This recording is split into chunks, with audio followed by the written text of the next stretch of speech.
was it? It was hooked up to the wrong microphone for some reason. Thank you. Thank you, OBS. Anyways, that's fine. It was just for like 7 lines, so slay. Thank you, Aurora.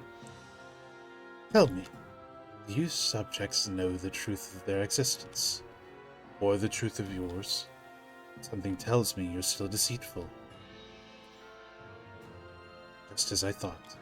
Old habits die hard, I suppose. I'm surprised you maintained his facade. Nagi, please. Holy shit.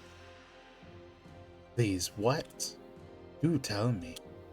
I'd love to see you grovel. You should beg for your pitiful existence. I only need more time. This world will be saved by my hand. By your hand?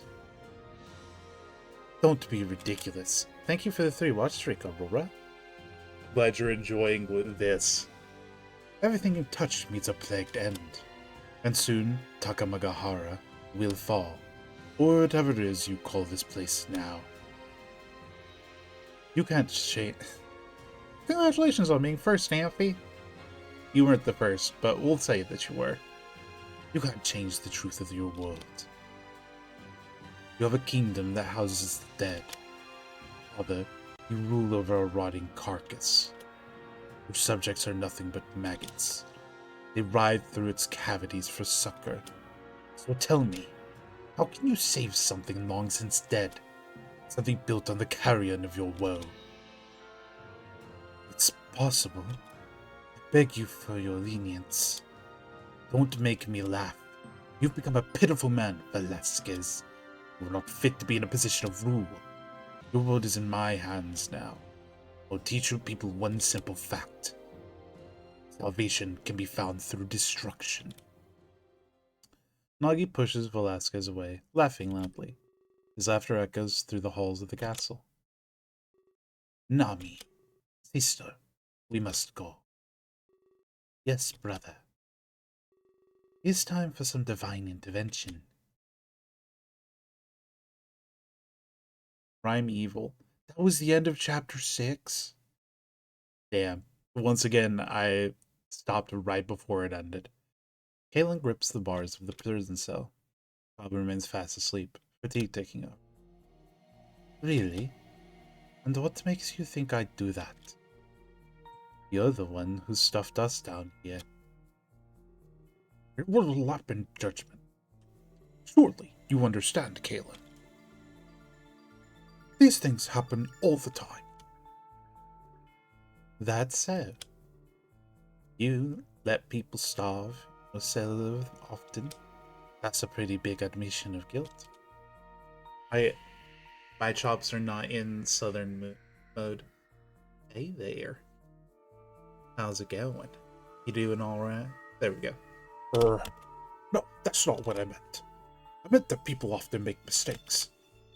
You should learn to word things better. You think you'd know being a politician. Or is Riley not here to pull your strings? Hey, there's no need to mock me. I'm willing to pay for your services. I need protection. This has gone too far. I don't think you understand my business. I offer protection for money, yes, but only to those who deserve it. You locked us up in here, and you continue to let us starve. Probably was on the verge of death, you know. By Riley's orders. Claire shouts echo through the cellar. Kalen is shocked at his sudden outburst. Please understand, Kalen. It's not Riley's orders that bring me now. It's by defiance, my own free will. I know what needs to be done. I must step down from this election. And the threat of Riley must be quelled. Please. Claire grips the prison bars as well, trembling. I want you to guarantee my safety. I want you to end Riley's life. I'm not an assassin player. You can't pay me to kill somebody. But Riley is a threat to my safety. You are paid to ensure that safety. Kalen, I fail to see the difference. You're still a murderer. You just validate it in your own way. You come here to argue semantics. You can keep your money. The payment will be our freedom. I can't protect you from behind this cell. You can't just leave Kabu to die. Of course. I'll retrieve the key from Riley's chambers. I expect you'll be free within the day. But I'm holding you to your word. If I start to doubt you, I will kill you. Kalen is unaffected by the threat. Claire glances over at Kabu, but stops to think.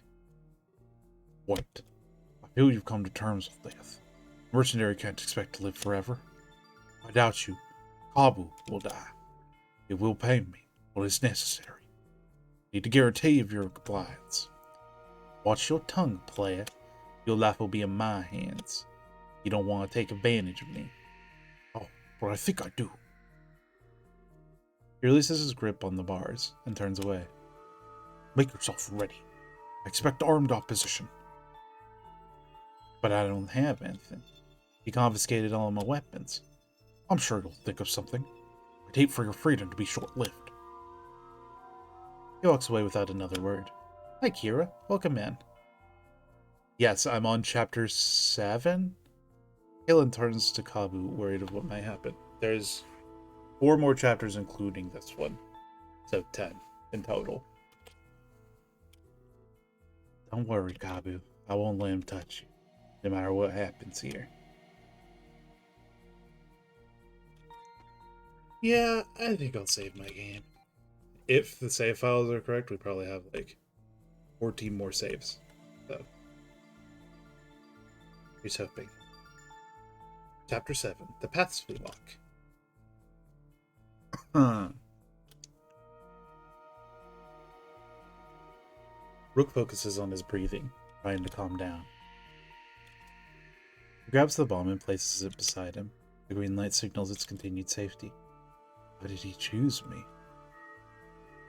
His mind is still assaulted by the prior events. He grips the sides of his chair, trembling. I don't understand. Everything Max said was right. Choice should have been obvious. His shouts echo softly through the conference room. He jerks in fright as he hears the reverberation. For a moment, he thought it was someone else. Now, you're scared of nothing. Good job. He laughs softly in relief. After a few moments pass, he attempts to stand up, but his knees buckle and he falls back into the chair. Damn. You're a mess. He starts to type away on his tablet, but suddenly Max's words strike fear in his heart. No. I would only prove her right. Putting his tablet away, he attempts to stand once more. This time he uses his strength to overcome the buckling. His knees are weak, but he still feels confident. Got it. Just no running a marathon. I should see who's up and about.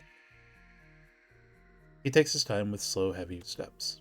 Eventually, he arrives at the conference room doors. He notices they're broken in and heavily damaged. They sure went through a lot to save me. I guess I can't let that go to waste.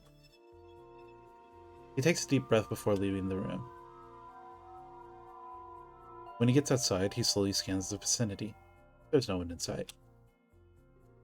Perhaps people are still too scared. Well, can't really blame them.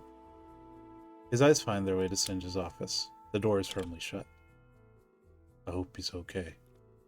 I should probably go see what he's up to. We're going to have to take this drastic action. He slowly approaches the office doors, but before he can open them, someone calls his name. Rook? Shit. Amphi. He quickly turns around. It's Eclair. He can see the aftermath with tears in her eyes. Hey. Without any words, she runs into his arms. Letting out a scream of fright, he pushes her away. Huh? He pants heavily, backing up against a wall. Sorry. I didn't mean to. It was just the sudden movement. He shows signs of fright, looking around frantically. Visions of Max's swift movements assault his mind. Oh my gosh. I'm so sorry, Rook. I should have thought before acting. She will be Southern until Amphi gets back, and then she will become French, by the way. I can't do a French accent. It's okay. Please, Eclair. Just let me have a couple moments. He focuses on his breathing in an attempt to calm down. After a few moments pass, he re-enters the conversation. I didn't mean to react that way. I think I'm just a little on edge. I mean, a lot has happened. I understand. I apologize as well. I was just scared I'd never see you again. I was scared of that, too. Honestly, I didn't expect to be chosen. I really thought I was going to die. I embraced it, but it never came. I expected my life to flash before my eyes, but I guess that myth isn't really true. He gives Eclair a soft smile, as much as he can muster, given the circumstances. Though, it isn't really false either. You only see the most important moments, the people that made them special. He approaches her and holds her paws in his own. Brooke, I really wish I knew how to feel right now. It's like I can't really comprehend this. Why was I chosen? Why me, Hila? You're special, Rook. Not a lot of people realize that. You should be happy that Inkle can. More special than Keela, though? No one should ever have to make that call. I don't know how to answer that. Me neither. And that's the issue. Yet just weigh the value of 2 lives. How did he make his decision? I don't think we'll ever know. We should probably be grateful for that. I guess you're right. That's the norm with you. You're never short on advice or wisdom. Comes with the territory. No born maids ever got anywhere. That's true. I know the game all too well. What should I do then? Honestly, I can't think of anything. You need to make it up to Inkle. You owe him your life, Rook. How do you pay for a life? Well, I think you do it with more life. It's your turn to protect everybody here. Take matters into your own hands. Ensure that his choice was the right one. I suppose I can do that. I was just about to talk to Singe anyway.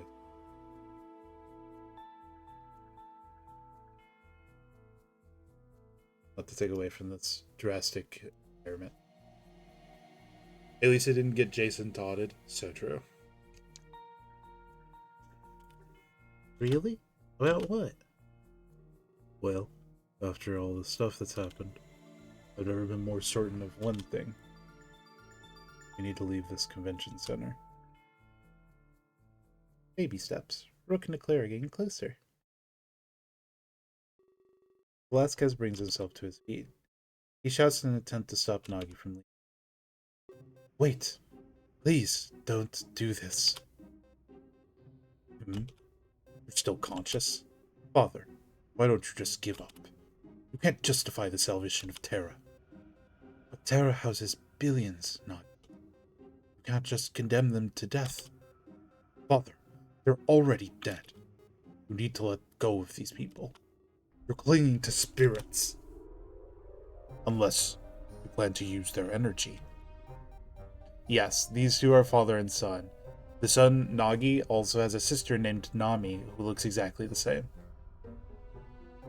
Yeah, their father's genes didn't even fight. They didn't even try. Is that why you've been housing so many? I heard about your rule, father. You lie to the world, playing an immortal. I could kill you right now if I wanted to. Then why haven't you? I want you to watch this world crumble. I want to see your hope wither away. It's your turn to be used as a pawn. This isn't the time for vengeance, Nagi. Please, just listen to me. I know that you have reason within you. Reason? I can't say that I do, but I will hear what you have to say. I'm curious how you've justified this. You know how many worlds are out there, each living a solitary existence. What if we could all be united? You mean the Exodus Project? I've heard of your failure, father. How would this time be any different? Failure? I'm not so sure about that. Nobody knew my true intent. I assure you, the project succeeded. What? Yes, and now it's time for me to reap. I waited so long for this day, Inagi. The galaxy can finally unite as one entity. So you really want to open connections? Unleash your specters across the galaxy. Father, that would be devastating. I'm more inclined to side with Lord Blair. No one should come into contact with Terra. You've created a truly disgusting world. But, at the same time, you have power. Is that what you've been doing, Father? Collecting souls from Earth for harvest? That's twisted, even for you. You can feel the energy growing within Terra. Means to an end. Our thinking isn't so different after. If they're already dead, what do we lose? The final act would be our salvation. A grand way to go, I'd say. I'm not sure how I feel about that. I would use this power for other means. Augie laughs, once again echoing through the halls. Thanks for telling me, Father. Didn't think you'd be such an easy target. So, it's a race then. See who can unleash their power first. I have to say, I'm glad it's come to this. Yes, I suppose you're right. But I know exactly who will win. And I've placed all of my hope on it. Yes, you indeed out crazy.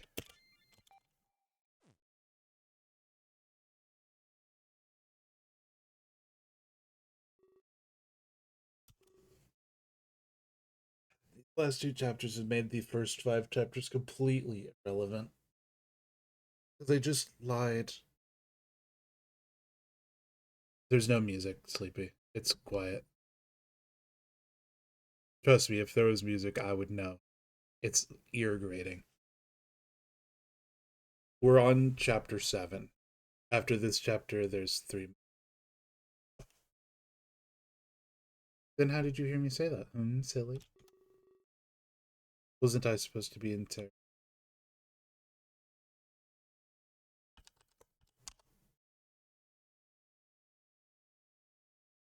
Wasn't I supposed to be in Terra by now? Last time this happened, it was almost instant. But I don't feel the rush of inertia either. It's almost as if I'm not at all. That's certainly counterproductive.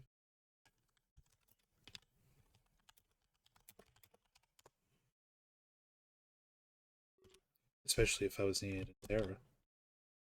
I hear a voice, and I feel my feet touch the ground. Someone calling out to me? I quickly face the direction. It sounds like someone calling for help. But as I chase after it, it gets worse. Suddenly, that one voice multiplies. It isn't long until I can't hear thoughts. It's as if millions of voices are bombarding me at once. The sheer volume brings me. I cover my ears, but this is next to nothing. It's almost like the voices were in my own head. Are these voices of people I have to save? Or could it be something else? What's going on? I scream, begging them to stop, but nothing happens. The cacophony of voices continues to assault me. It feels like an entire eternity before they start to subside. But when they do, I'm utterly confused.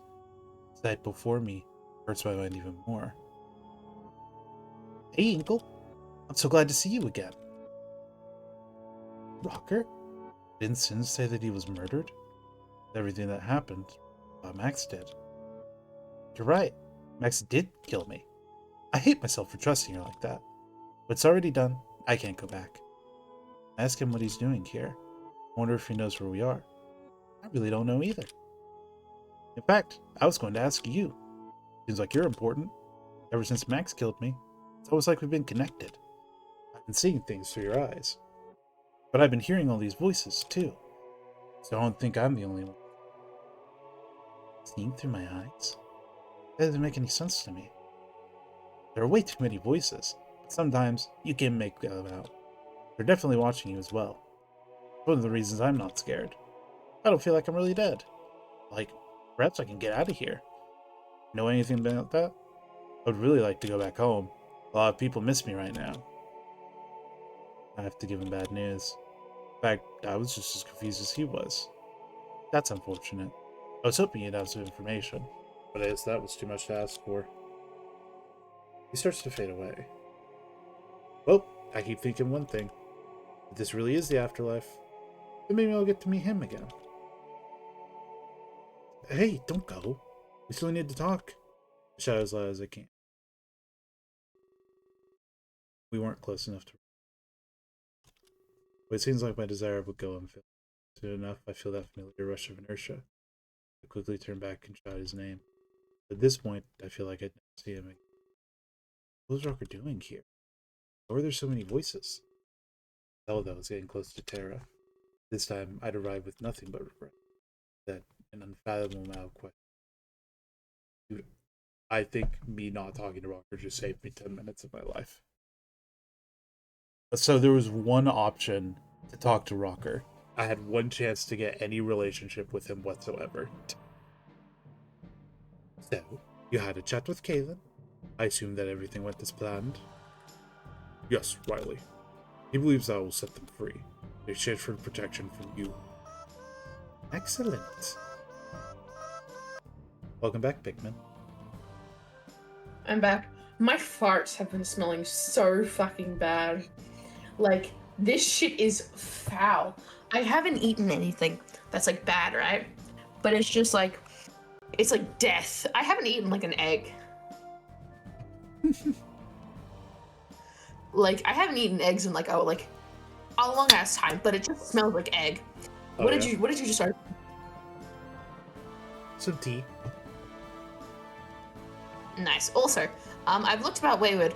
It seems it's like 35 hours plus of game content and gameplay before reaching the end game. Yeah. So I would say it would be best to put in 35 hours. No, like Or like I was looking for a goal. Like beat the first boss or something like that. Beat 3 bosses or something like that. I don't know.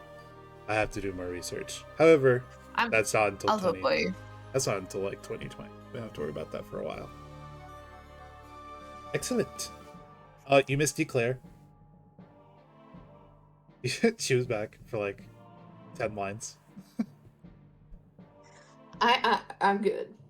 Excellent. The trap is sprung. I have to say, I'll relish in their deaths. Kalen and Kabu have been a major thorn. But it gets even better than that, player. Righty is en route as we speak. Same goes for Endymion and Conrad. All of the opposition in one place. It won't be too hard to take them out. And you think I wanted you to get caught? I'm sorry for that, Riley. The evidence just lined up. See now that you only wanted to help. Today, all of my enemies will perish. You are a master strategist. I couldn't have done this alone. To think I had you all wrong. You'd actually saved me in the end. I'm grateful to have you by my side. And I am grateful to serve. But we can't just stop at them. Your entire prison is full, remember? Right.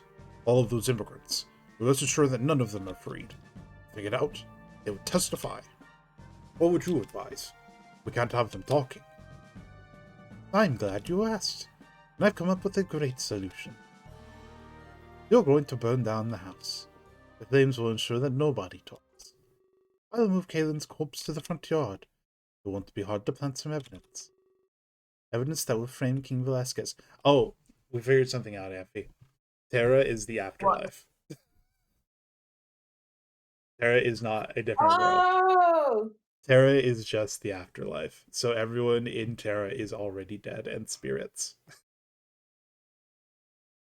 Claire, That's Riley. Why the Immortal King. Oh. Well, the Immortal King isn't immortal. They're an actual person. They're like dying because their energy's running. But we also met his children. Children were here. Fucked? Yeah, he has 2 children that look nothing like him. His genes did not What a surprise. People will quickly desire his death, and this time he won't have any protection. Not from Righty or Endymion and Conrad. When he is murdered, the throne is yours. You'll be king before the week is out. I can't believe you planned all of this. Now I know why you've been so secret. You couldn't have avoided any objections. Precisely. It required some very careful planning.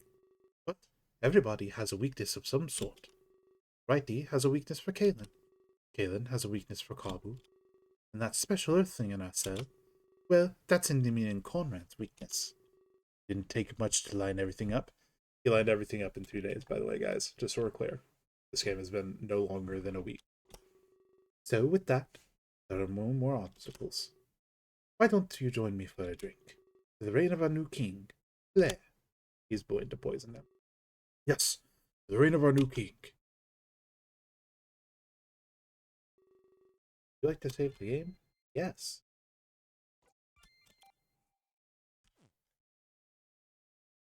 Only 12 saves left, guys.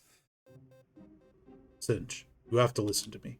We'll die if we stay here any longer. Rook, it's not that simple. You don't run with a gun pointed at you. I don't know how many times I can say this. They'll take it as a provocation. You must remain docile and obey them. Remember what Inkle did, Rook. If we didn't obey, we'd all be dead. I guess you're right. Speaking of which, where is Inkle? Resting. The ordeal was very trying. I'm afraid they passed out soon after. They'll be safe. It's true what the culprit said. It's up to us to mitigate the damage. Trying to run away could kill us all. Knowing that, would you still run away? Do it would kill us all. Is that how you want to repay Keel? Sacrifice gave us our lives.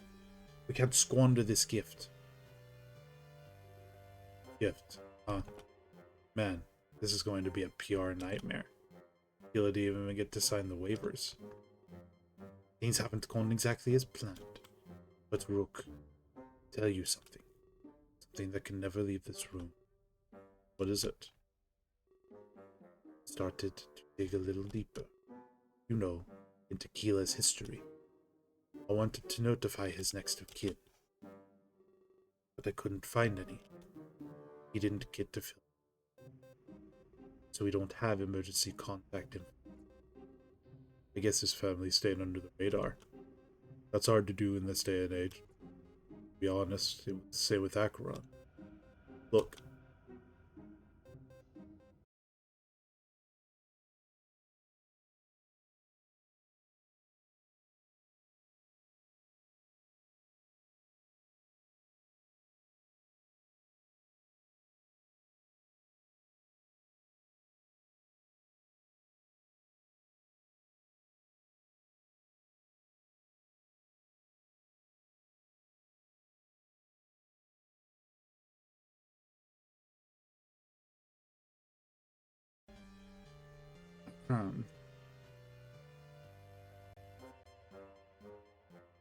Guys. You know, guys, can't be a stream without a little bit of scuff, right?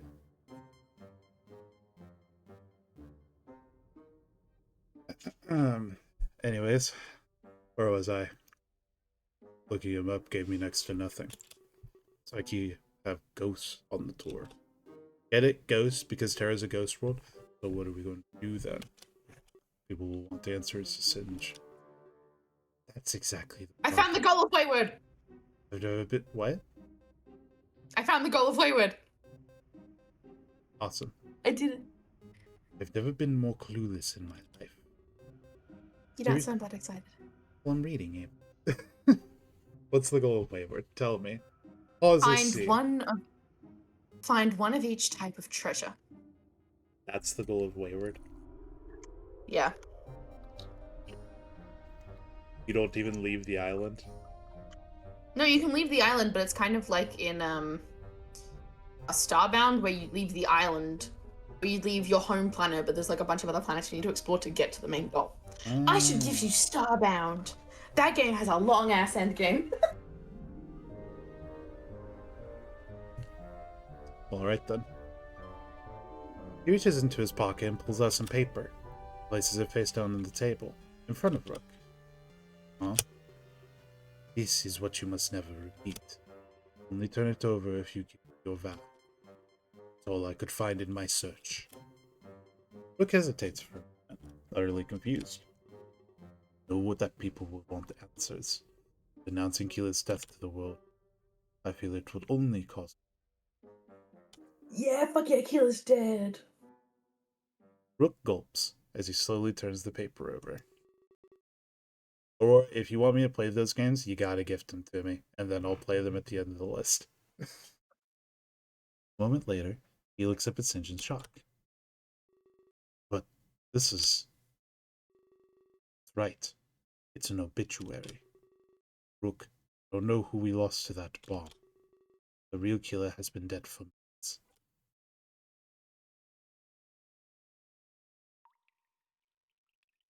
Oh, so Keela is probably the brother of Keela, not actually Keela. Which is why Keela was on Terra and didn't remember anything when we woke up. Awesome. My vision slowly returned. Touch. I'm greeted to a damp. My hands rest in the puddle of moisture. I shiver. Much colder than when I returned to the hotel room. Concentrate, trying to remember what happened. That's when the unpleasant memories assault me. Attacked by the servant of Lord Player. He must have taken me here after he choked me unconscious. Remember when that happened in chapter 3? But where am I exactly? That's what confuses me. As I try and remember, I bring myself to my knees. That's right, it's been 4 chapters that happened. I brace myself on a nearby wall for support. I don't think I'm a prisoner, chained up. I look around frantically. My stomach growls. Whoever I am, there's definitely a shortage of food. After a few minutes pass, I bring myself to my feet. It took a little while to gather this. I make my way to the door of the cell. Of course it's locked. Why wouldn't it be? The hope that existed for a moment is quickly shattered. I grip the bars as if by instinct. A moment later, I see something in the corner of my eye. A shadow slowly walks across my field of vision. Back away. I don't want them to notice me. My only assumption is that this is some sort of guard. I can see them turn around and make their way back. Suddenly, something intercepts their path. I see the shapely silhouette of a woman. Upon seeing them, the guard calls out in shock. It's very apparent that she's not supposed to be here. She knows this as well and takes action. A swift and stylish throat silences. He gasps for air and falls to the ground helpless. This one's on me. It's a fox assassin. She's wearing a red dress, if that helps.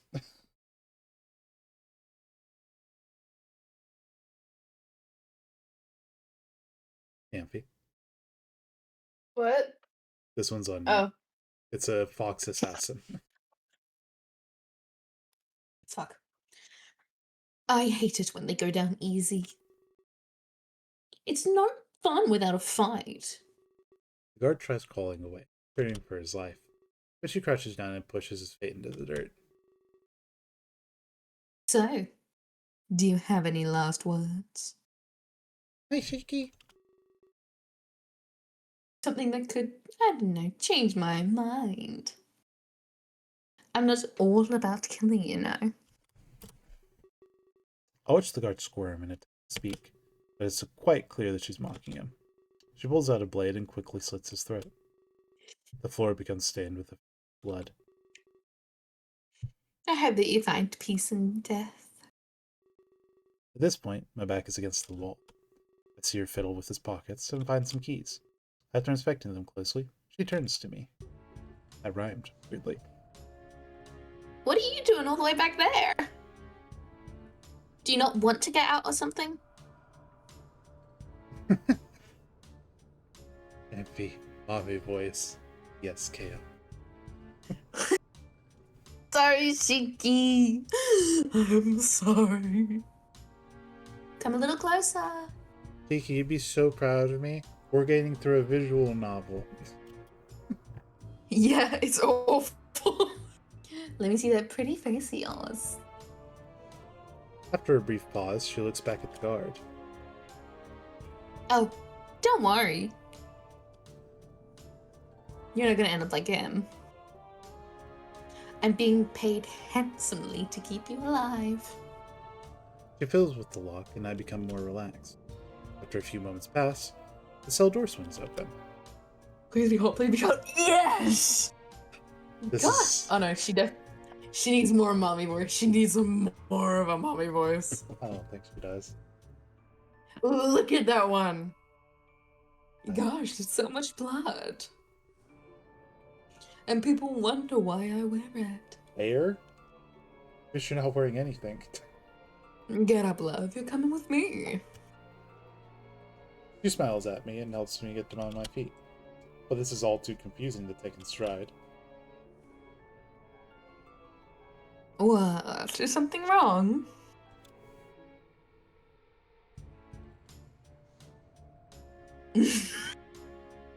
Don't go getting cold feet, dear. Bitch, this is just me. This is no. This is Ella as a persona. Oh, fuck, dude. You did that to yourself there. Dude, I saw the red hair and I was like, hang on a second. Not when we're so close to the end. I'm not scared. I'm just confused. I have no idea who she is or who's paying her. I decided these are good questions to open with. Well, you can call me Sam. But your other question has a longer answer. So let's move. I hate wasting time. She immediately runs off, expecting me to follow. I guess I didn't have a choice in the matter. I'd just have to hope she was forthcoming with the rest. So I follow her in search of answers and freedom. The yawning has already started. Only 11 more saves, guys. The first thing I notice is more cell doors, like we're in some sort of prison block. Could this really be Lord Player's residence? I know Sam isn't too far away, so I escorted her. Took you long enough. Not like our lives are on the line. She crosses her arms and taps her foot. Excuse me for not giving her my unconditional trust. There are some questions I'd like to have answered. I already told you, my name is Sam. Just stick to my side and you won't die. I'm being paid to keep you alive, remember? We can part ways when I deliver you. Trust me, I'm not enjoying this either. But I couldn't turn down a bonus like that. This was one of the main questions, actually. Who was paying her to secure my safety? And did she end up rescuing Kaylin from these cells?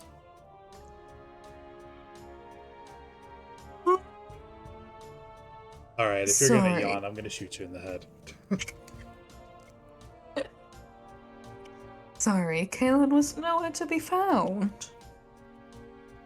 And you mean you don't know who paid me?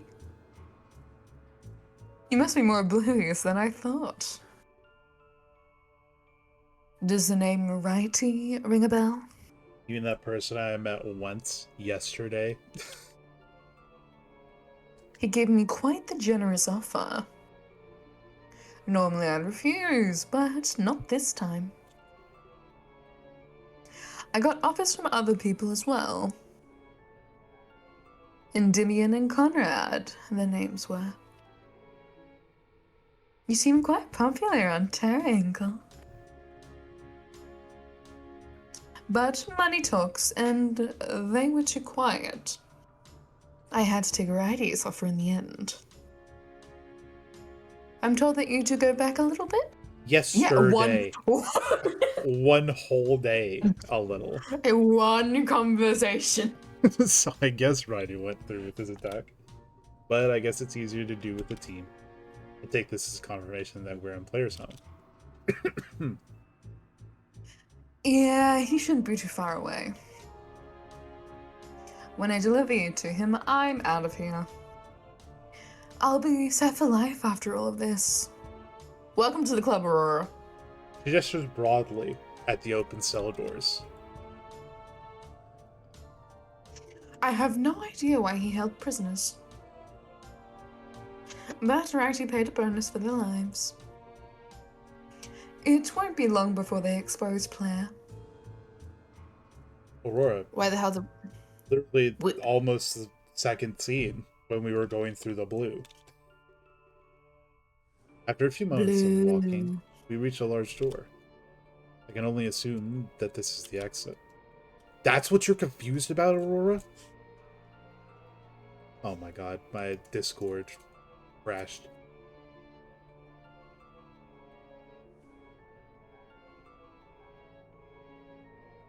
Hang on.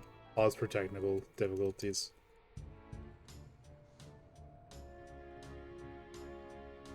Did you realize that you crashed? Yeah. I literally just said I crashed. Pause for technical difficulties. I can't hear that. I have stream muted. Alright, he should be just at this door. Righty tighty, lefty loosey. Expect. Oh, hang on. I need to leave the call. Right. I'm here! Does that fix it? Why is No, you might have to refresh the source.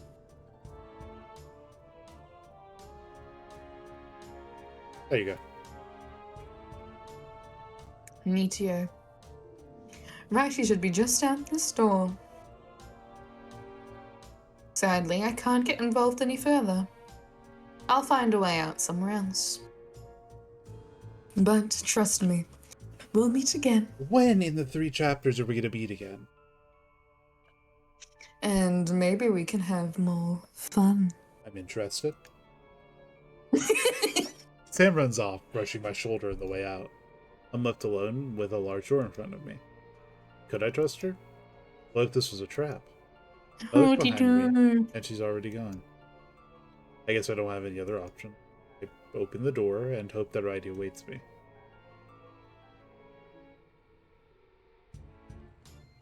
Oh, heck yeah. 9 more saves, guys. Also, notice that my affection with Rook is still -1 after I saved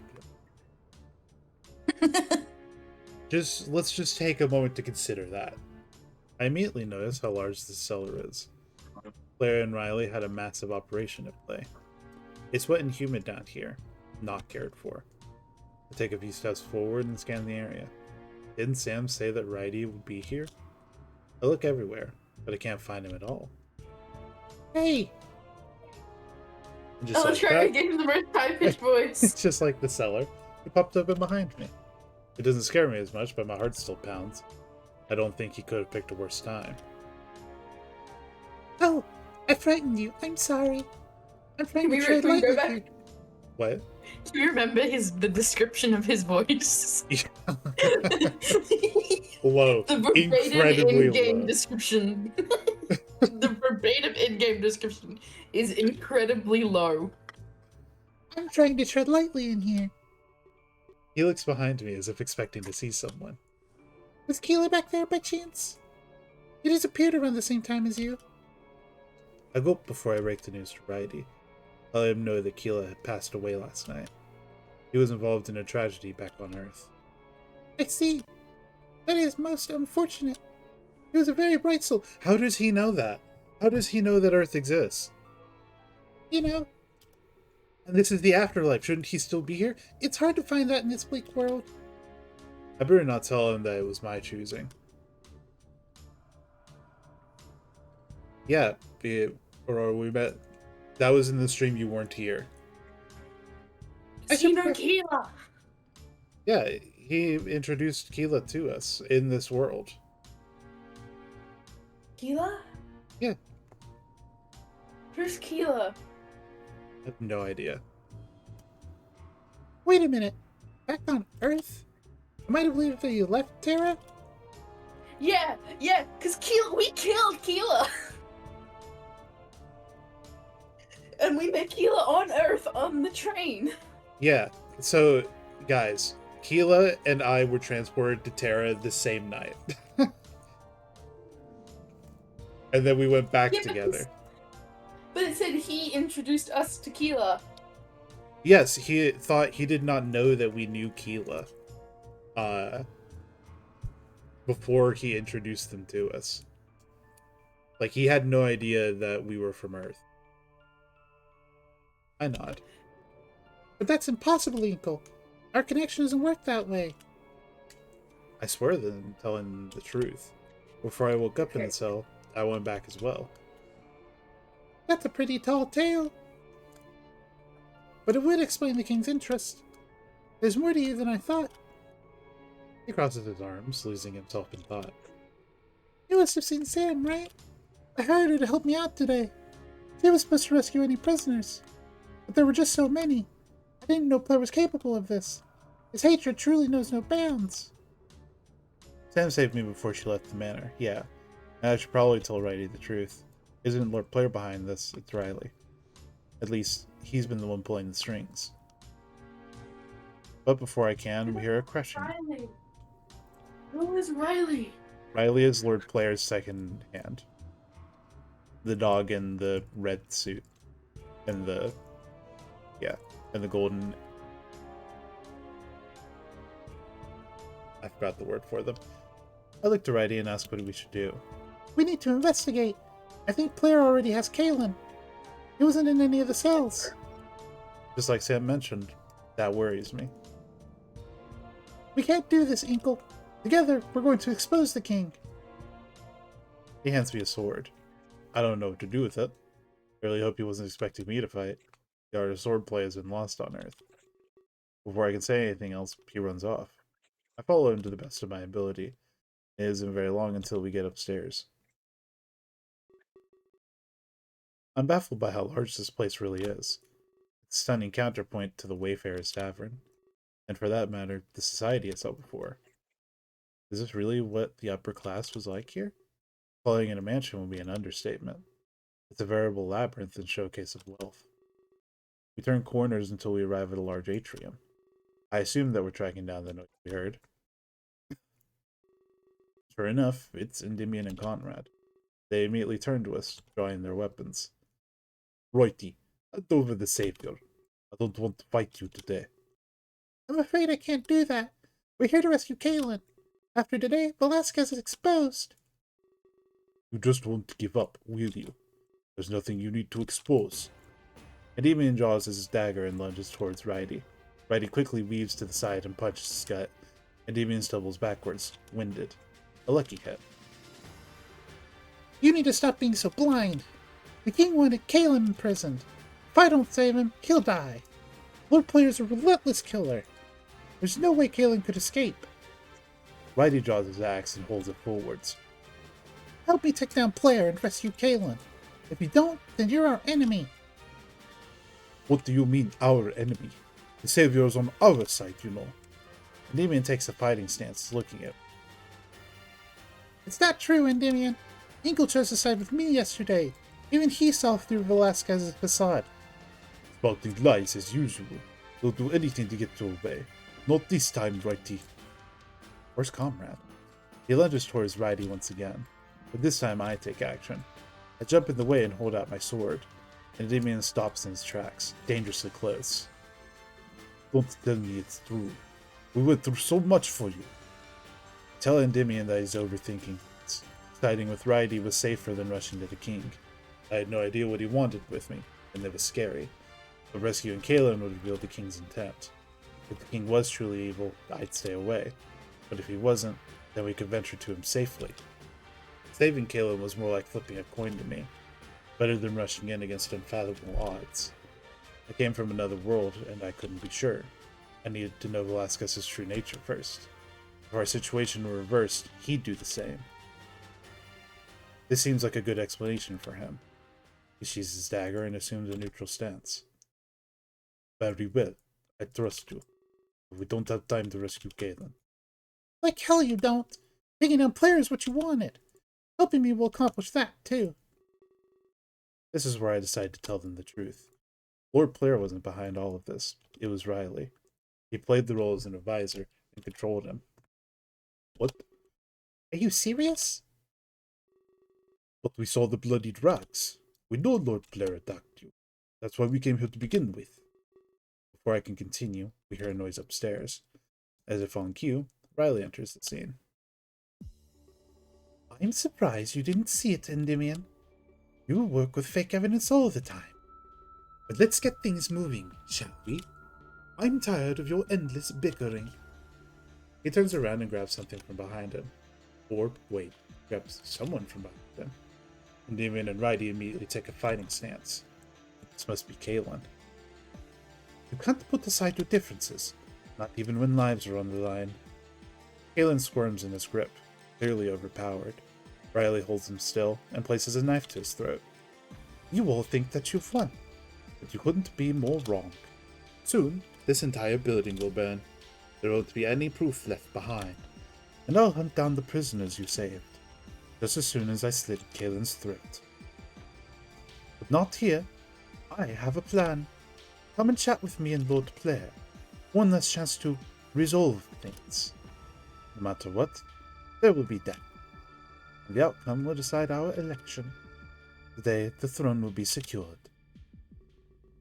He slowly backs out the room, holding his hostage.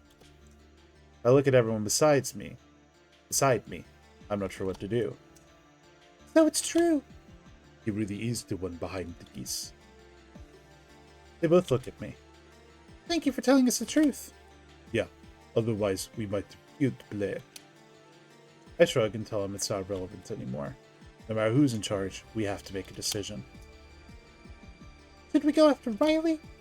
Or is it some kind of threat? They both cross their arms and ponder in unison. I notice that even Conrad is staying out of this. Are they working together? Never thought I'd see that. Okay, we're crashing again.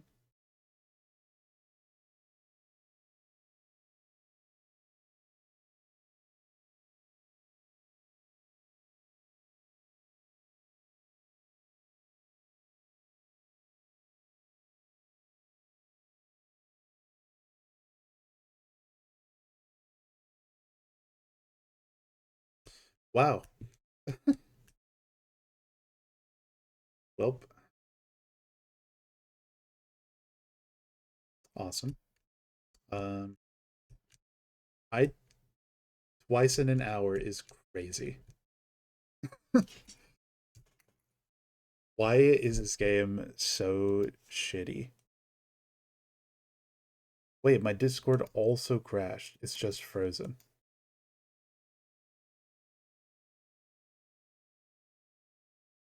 I need to change. I'm gonna change before next stream. I'm gonna change which cards runs off what. Yeah, I noticed. Thank you, Aurora. Let me get back to Ampy. Oh, the game crashed too. I just noticed that the game also crashed. So my whole thing, man, I can't wait to not play this game anymore.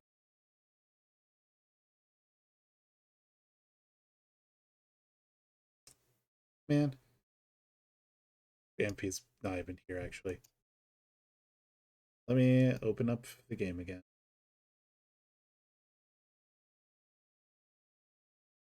Oh, I'm gonna have to skip past all that text. Shaky, have you never seen my cage before? Hang on. How have you never seen it? Look, it's got all my stuff. It's got my wheel, got my little forest, a Pokeball, a table, and you can see Hollow Knight back there. Hollow Knight back there.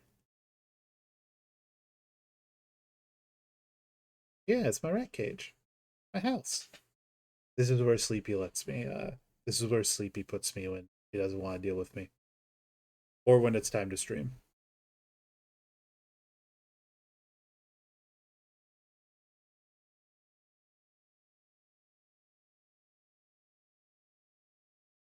Yeah, I have it covered most of the time.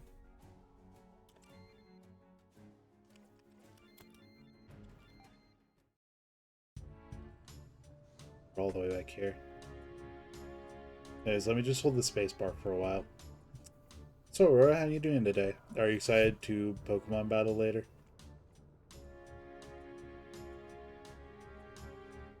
Look at how fast this game could be.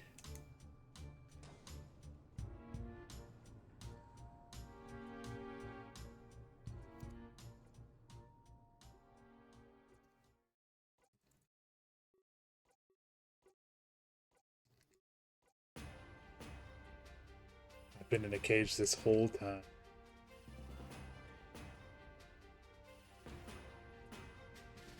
I'm gonna wait until Ampy's back to actually stream it on Discord.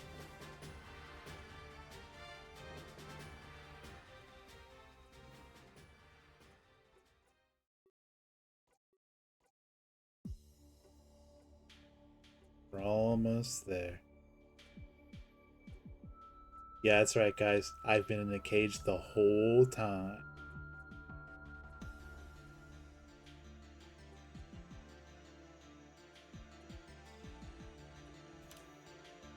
If I do this, will you hand me the savior? Is that how much Kaelin means to you? Reddy pauses and then looks at me. It's odd how Endymion didn't even ask my opinion. You asked too much of me, Endymion. Hinkle chose to come with me freely. Righty, you are making a mistake. The fate of Terra is at stake here. That's far more than the fight of Kaelin. Oh, you're back? Yeah. Awesome. Let me change the quality of my stream and see it. You're on shit quality now, Amphy. You're welcome. Yay! I'm not cared about. Please, let the Savior come with me. This will save both Kaelin and the Terra. Saving Kaelin is useless on its own. I would help you if you give me the Savior. Otherwise, I would take them by force. This will kill both you and Kaelin. Endymion returns to a fighting stance. Do I truly mean that much to him and Conrad? Endymion. Endymion, you know what I do for a living. I protect the lives of others. To that end, you have me in an impasse. If I fight, you two would kill me. Then, you'd take the Savior away. This would lead Kaelin to his doom. But if I give you the Savior, everybody has a chance to live. You should become a politician, you know.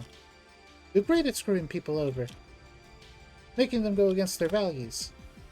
Endymion changes the subject, choosing not to respond.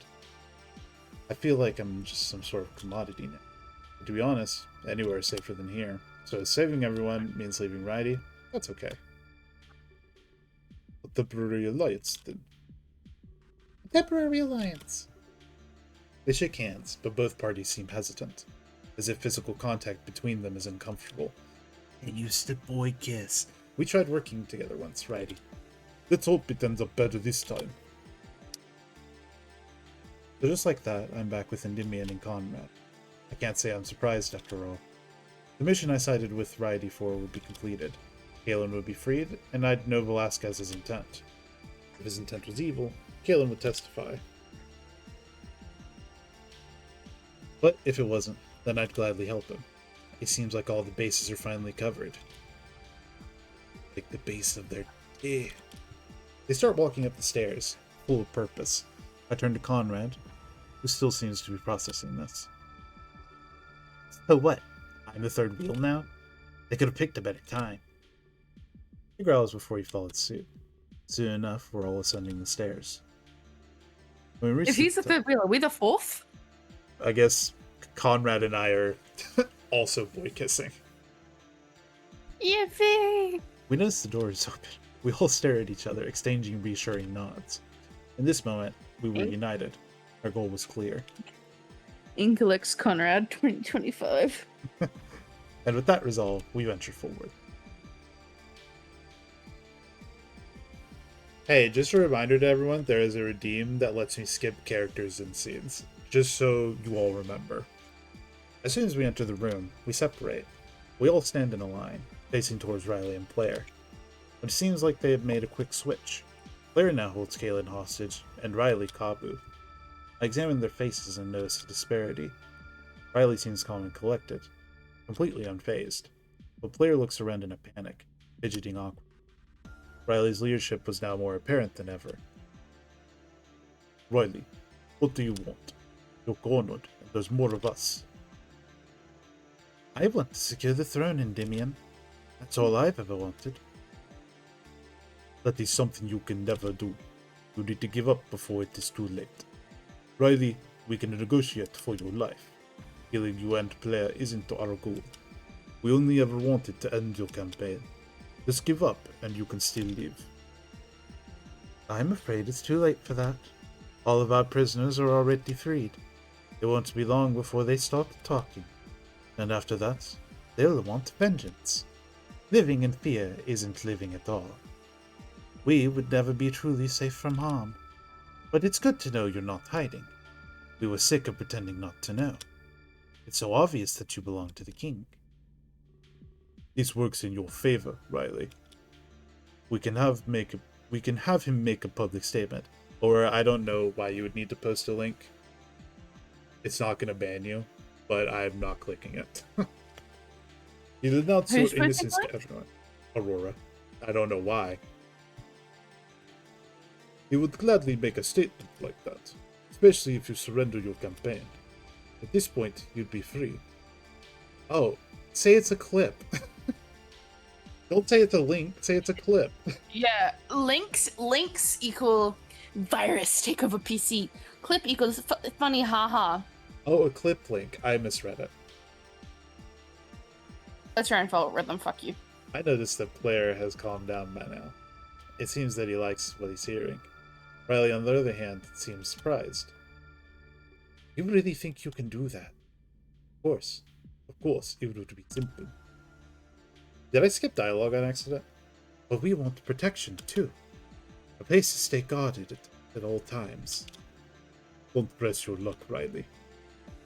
It's you who shouldn't be pressing. He presses his blade up to Kabu's throat, smirking. Boy, but you two have to sundown. That includes having over Kylan and Kabu. Claire and Riley exchange glances before nodding. We have to do this my way, Endymion. You can come get Kabu from me directly. Slowly, and with no sudden movement. After that, Conrad can get Kaelin. Then you'll escort us all to a safe place. I need to ensure that you're not lying. We'll be at the back of the group. No one can be behind us. I know the true nature of you two. Endymion and Conrad exchange glances this time. Conrad looks worried, but Endymion looks calm. It was complicated, but this might all end peacefully. I'm going to walk towards you now. I'll raise my arms so I can't attack. When I get there, you hand over Kaelin. Riley nods and Endymion starts his walk. Righty looks on, unsure what to think. But if things went awry, I'm sure he'd attack. Slower, Endymion. There's no need to move fast. He obeys instantly, almost like a puppet. Riley watches him fry as the assassin approaches him. I can see Conrad grips his sword, just in case. Kabu and Kaelin, everything would be okay. I promise this won't last much longer. He reassures the two hostages as he arrives. After a few moments, he's face to face with Riley. You must stay true to your word, Riley. I'm going to take Kabu and walk back. Of course, I wouldn't dream of crossing you. But before you go, can I say one thing? Make it quick. Riley clears his throat before speaking. It echoes throughout the large hall. You should have never trusted a politician. We're all dirty, especially King Velasquez. Or should I say, my true employer? Endymion looks shocked, unable to move. Did Riley just say that Velasquez was his boss? This must go deeper than any of us thought. Riley uses his momentary confusion to make his move. He runs his blade along Kabu's throat effortlessly. He squirms and falls to the ground in a puddle of blood. Who is Kabu? You bastard. Kabu is the blue snow leopard that was Player's adoptive son. One of his servants. Oh, okay. He reaches for his dagger, but he's not fast enough. Riley plunges the knife into his gut multiple times. After the final stab, he twists the knife around. Endymion falls to the ground, making the puddle larger. Riley stands there with a sadistic grin, laughing. Endymion, no! Said Sonic the Hedgehog. Conrad lunges forwards, but Riley intercepts him. He holds Conrad in place, stopping his attack. Claire looks horrified, staring at Kabu's body, but his grip against Kaelin tightens. He panics. Riley walks over to his pawn, still laughing loudly. Do it, Claire. Kill Kaelin. He's the biggest thorn in our side. If you do it, we'll be unstoppable. Claire gulps audibly, his body shaking. Claire, don't do this. Riley interjects, still holding Conrad tightly. It's not too late to become a free man. Riley has been using you all along. There isn't any real proof of your crimes. But if you kill Kalen, I can't help you. There will be witnesses to your crime. Do the right thing here and surrender. I'm against Velasquez as well, you know, so I'm not acting in a way that helps him. I want to help you and save Kalen. Claire, we've come too far to back out. Everything we worked for is on the line. I order you to kill Kalen. Right now. Claire looks at Riley and then at Kabu's lifeless body. He presses the knife harder against Kalen's throat. Any harder and he'd start to draw blood. You're right about that, Riley. Everything is on the line right now. I'm so sorry. Please forgive me, Kalen. He closes his eyes before he uses the blade, almost like he can't attach himself to his actions. He adds a third victim to the floor, and more blood. But it isn't Kalen's blood, it's Riley's. Yay! He grabs his throat and squirms in pain. Claire looks at what he's done, horrified. Kalen uses his opportunity to break free. He runs towards Riley, gaining his freedom. As he sees this, he releases his grip on Conrad. Endymion! He immediately runs towards Endymion's body. He cradles him in his arms, shaking him softly. This isn't funny, Endymion. Wake up! Claire runs to Kabu's body and holds it close. With the violence gone, the cry over their losses. Riley, Kalen, and I stare on in shock. I'm sorry, my son. Claire also thought of Kabu as a son. Oh. Also, Kane, you know Brazinger Kane? Brazinger Kane? Yeah, he was the one who suddenly joined and then left. Oh, I didn't hear anyone join or leave. Yeah, he just joined and then immediately left. I think realizing that this wasn't a place for him. I don't know what you're talking about. Smile. No, it's not just a chatty life. This is a reading VC. Ah. But it isn't over yet. Before any of you can speak, we get visitors. They enter the room from the back, as if they watched. This is Nami and Nagi. So this is what the revolution looks like. Pathetic. Wouldn't you agree, Nami?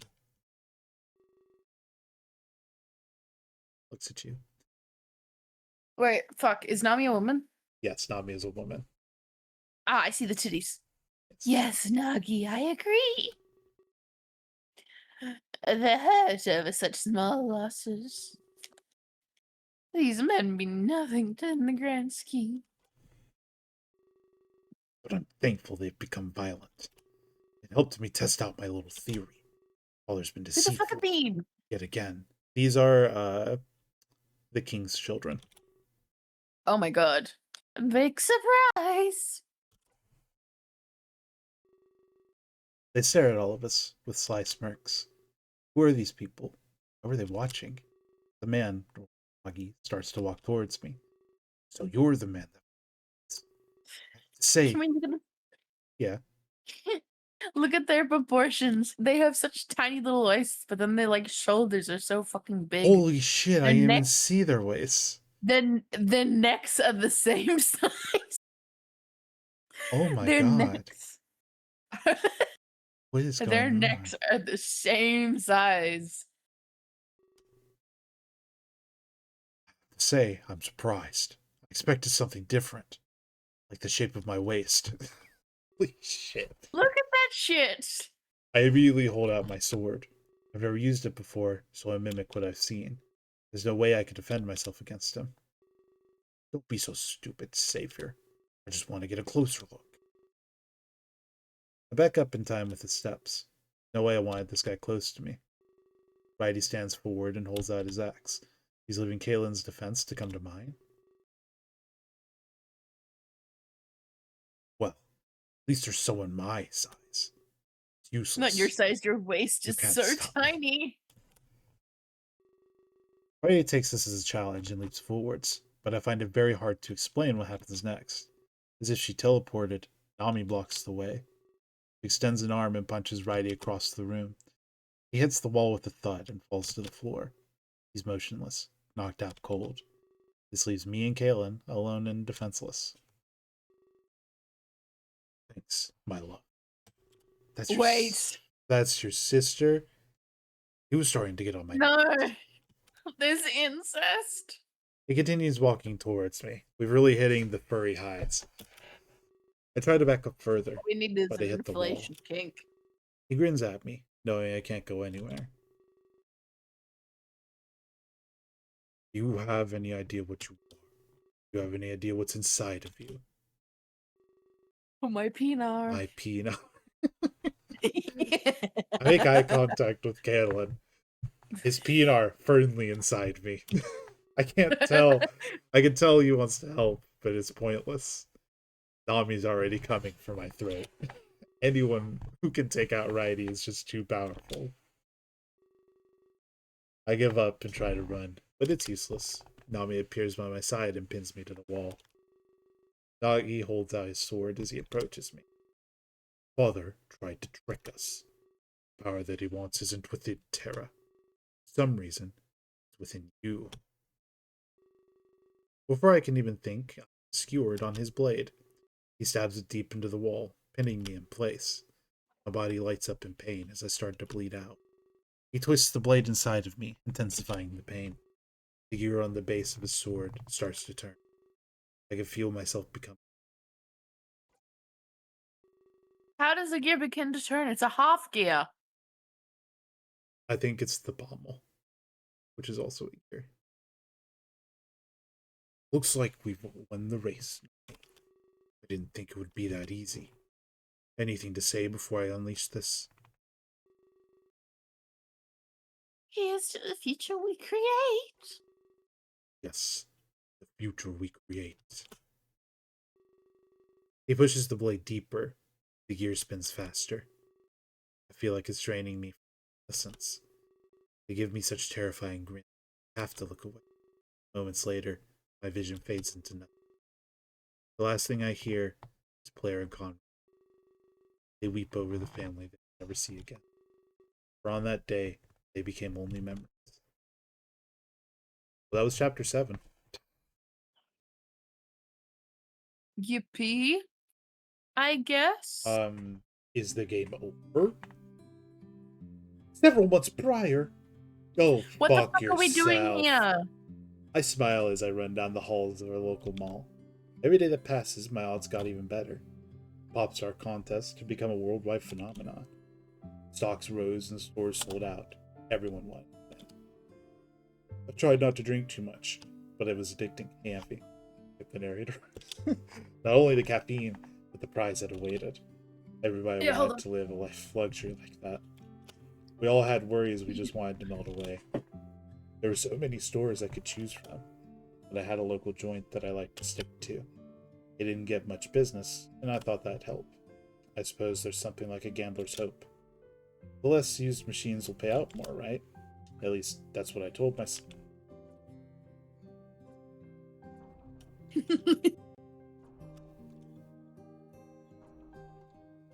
Okay, something's happening.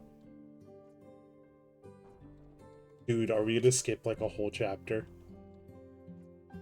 You did that at like 21:30. There's Acheron. There's Endymion, Conrad. Oh, Jesus.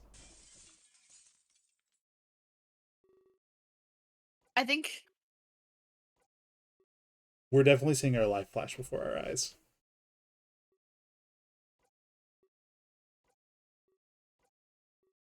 Thank God I don't have to skip this.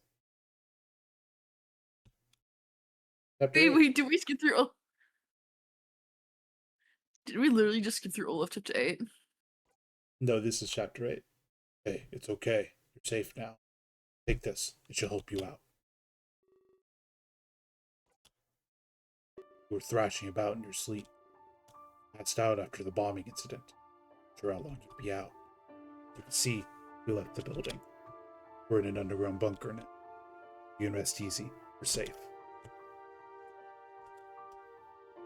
We have lots to talk about, you know. So much has happened so fast. Also, I want everyone to be clear. I didn't get to make a single choice in that chapter. It's okay. I know what you're feeling. We're more alike than you think. Life is full of hardships like this. One thing is the same, no matter what. We all have regrets when we overcome them. Mine would be my lack of honesty towards you and everyone here. At the same time, it was necessary. I don't even know where to start. But please, let me finish my story. It's important that you know everything. I believe that you've met Rayo before, and I believe that you've been to the Ark. These are a couple of things we have in common.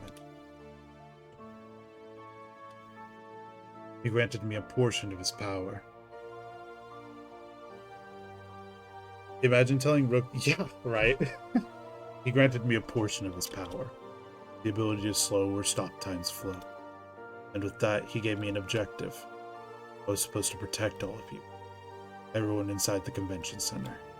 Seemed like an easy enough task, right? But he gave me some opposition. So I'm bent on killing all of you. Yeah, I'm sure that you figured it out. It was the Arms heiress visiting Japan. Or should I say, my sister. My true name is Acheron Armstrong, youngest in the Armstrong family line. I have long since abandoned that name. He continues unleashing revelations. More of the puzzle pieces fall into place. Things were more connected than I ever could have guessed. Rayo pitted siblings against siblings. One to protect and one to kill. The forces of life and death in our hands. He turned it into some sort of contest. If any were left standing, I would win. But if everyone died, Max was the victor. The prize was the Ark itself. We would get to rule as an immortal. Life and death would cater to our whims. So this was a game to us. If she won, she could undo the deaths. That, and bringing back our sister. I remember Rayo telling me about this. He said that he wanted a worthy successor, but he never mentioned Acheron to me at all. I was under the assumption that it was only Max. Hope that things are making more sense.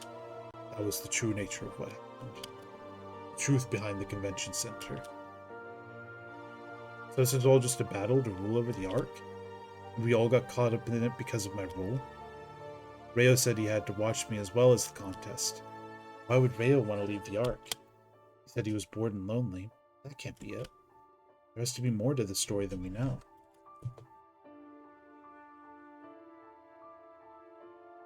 Either way, the battle is over. Max can't get to any of you down here. In a few hours, I will rule the Ark. He lets out a soft grin. Max relied far too much on her power, but I only ever used it twice myself. Once to plant my resume in Jade's office, and the second time for the evacuation. Max was extremely eager to compete with me. She took care of the previous guard. I needed to enter the tour naturally. But after that, it's child's play. I know how she works better than anyone. Pushing her buttons was incredibly easy. I asked him why he's so sure of his victory. Max had the power, there was still a chance. No, there's no chance. We were playing her right from the start. She fell into our trap far too easily. Our trap? What do you mean by that? I was the only person. I was only open with one other person. The Singe. He knows everything. I even told him of the Ark. We formulated a plan together. Genius, to say the least. That, and a very talented actor. Do I not get any semblance of interaction with this story? Everything is happening around me. Nothing is happening because of me. Singe is involved now too. I feel like after this, I won't have any questions. Max planned all along to evolve weapons. It was very easy for us to exploit this. Initially, Singe fought back against her. needed Max to feel like she had power. It made it more believable when he caved. At that point, she was getting cocky. Her staff loaded the building with weapons. Everything was going her way. She went on to kill Clace, and she took care of the previous guard. That's when I entered the scene. The contest would last for one whole day. Midnight tonight will be the battle's end. It was important that we remained passive. Singe started to play a frightened role. No sudden moves, say. We needed Max to believe she was winning. That's why. He looks away from me before continuing. That's why we let Rucker and Keela die. It needed to look like I was failing. This made Max even more confident. Tensions rose in the convention center. Tensions that made me seem inadequate. People were fighting amongst themselves. They wanted to leave, but they couldn't. Singe was still playing his part. Max was clearly winning. It was obvious. So it was my turn to act. I pretended that my resolve was wavering. These people were dying on my watch. How could I ever guard anyone again? Put on quite the show for all of it. I even acted at the press conference, too. I still feel bad about that. But it was important to showcase doubt. Max had what she wanted. Singe was completely in her pocket. Her brother wasn't able to outsmart her. Everyone was still in one place. It would be so easy for her to... That's when I decided to meet up with her. It was all going according to plan. She actually suggested that we team up. She said we could kill the rest together. She didn't know I was reporting. I got her to admit that she was the killer. She thought she was converting me. This is extremely smart. It would have been really cool to see happen. Actually, Yeah, but we it's didn't. almost unbelievable. But one part irks me all about this. It implies that they willingly sacrificed lives. I'm not proud of what we did either, but it was either them or all of us. I'm sure you know that feeling as well. Either way, we worked with the police. The bomb going off was their signal. Instead of coming in, we set a perimeter. I did agree to work with Max. She believed that she had my allegiance, but I made use of the recording immediately. I gave it to go with the media and the police. Maxine Armstrong is completely ruined. Receiving the recording was their signal. After that, they'd attack the building, but everyone except for her would be gone. This whole plan assumed a lot, of course. First, that she would use her weapons. Second, that she would confess to me.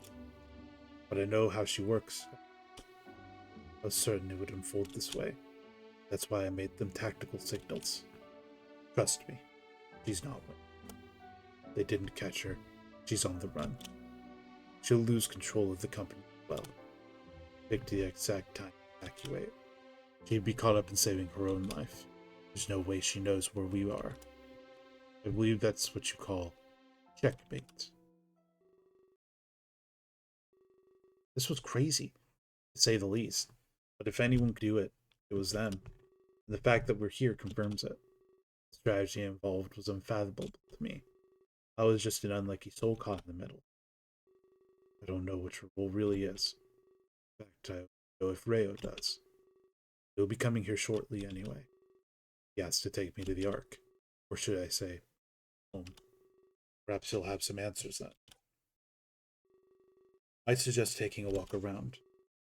Everyone is here except for Daz and Singe. They're resting in a separate bunker. I still thought it would be wise to do this. If Max found out about the bunkers, she still wouldn't be able to win. But for the first time, you're safe. I'd enjoy this evening with everybody. Your duty as savior may come soon as well. I nod and return to my feet. He was right. Things were coming to a close. I slowly walk towards the exit of the room. But before I can leave, Acheron calls to me. I quickly turn back and look at him. Wait, can I keep you for one moment? There's something that's been on my mind. I take a few steps back towards him. I'm all ears and ask what he wants to say. Well, it's about the Armstrong. Why I ran away. Why I left it behind. It's more related than you may think. I press my back against the wall and listen. I guess he assumes there's no holding back. If he's about to leave for the Ark, he should talk. Let's see. Where should I start? Armstrong was run by my parents. That is, until about 5 years ago. They were working on a new chemical weapon, but it was too much to do on their own. They had to acquire investors fast. The company's pockets only went so deep, so they scoured the globe for partners. It didn't take long to get what they needed. They held a meeting for their investors, a chance to show off what they made, potentially to get more money too. But it wasn't so simple. Chemicals can be very volatile. I'm sure that you can guess what happened. The weapons went off by accident. Luckily, I was watching from outside. Well, I guess lucky is a relative term. I watched my parents die in an aggravating death. They clawed at the glass, begging for help. There was nothing I could do. Max was beside me as well, shocked. Our older sister had her eyes covered. After this, the family was in disarray. Our older sister was thrust into leadership, but she wasn't trained. None of us were. The whole world has its eyes on us. Some important people died that. We tried our best to cover it all. Can't cover up memories. These events affected our families everywhere. We weren't the only ones who lost people. It took a while, but we recovered. Business was good. We traveled lots. Eventually, we ended up in Africa. A dignitary wanted our services. Some local warlords threatened him, so the Armstrong siblings went for a visit. He requested our latest weaponry. The chemical weapons were put on hold, so we had to bring some explosives. He was very nice to all of us. He gave us a tour of his massive estate. Then he wanted us to meet his son. I was more than ecstatic to meet him. It's always nice to make strong connections. The room he took us to was empty. He started crying as he told us the truth. His son had moved to America a while. He made a fortune investing in companies. One of those companies was Armstrong. He broke down and kept asking us, why? Why did we take his son away from him? None of us knew what to say. The next thing I knew, passing out. He must have drugged the meal he gave us. I would never guess he had a past like that. He always seemed so calm and collected. I asked him what happened next, especially how it relates to current events. Well, separated when we woke up. I was tied to a chair, and he was there. His sister was tied to a chair too. She was in a room farther away. This is where it gets familiar. We both had bombs strapped to us. He left the room and told Max to choose. Would she save her brother or her sister? I begged her to let our sister live. She was the head of the company after all. I was nothing. Didn't matter. The man wanted us to experience his pain, but Max told him that we already did. We lost our family. Unfortunately, it was too far gone. What he wanted, revenge. And we were the only remaining Armstrongs. It's kind of ironic, isn't it? He used the same weapons we brought. We provided him with the means to do this.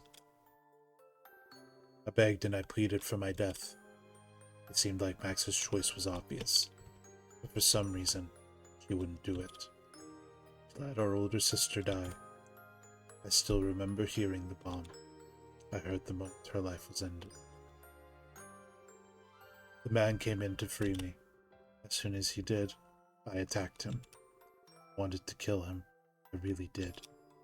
But he was armed. He was stronger. That's how I got this scar on my face. What scar? He marked me with a knife, so I'd remember. That red thing on his nose. That's supposed to be a scar? I thought that was face paint. No. He was never. You want to know how I got this scar, Inkle Hajime? He was never heard from again after that. Max and I ran back to America. We promptly inherited the entire company. A little convenient, wouldn't you say? I think that's what she wanted all along. She took the opportunity to off her sister. That way, she'd get to run. But then, did she kill our parents too? Was she responsible for the accident? She was. Finally got what she wanted. At that point, I decided to run away. But she told me one final thing. One day, I know what it felt like. She swore that she caved under pressure.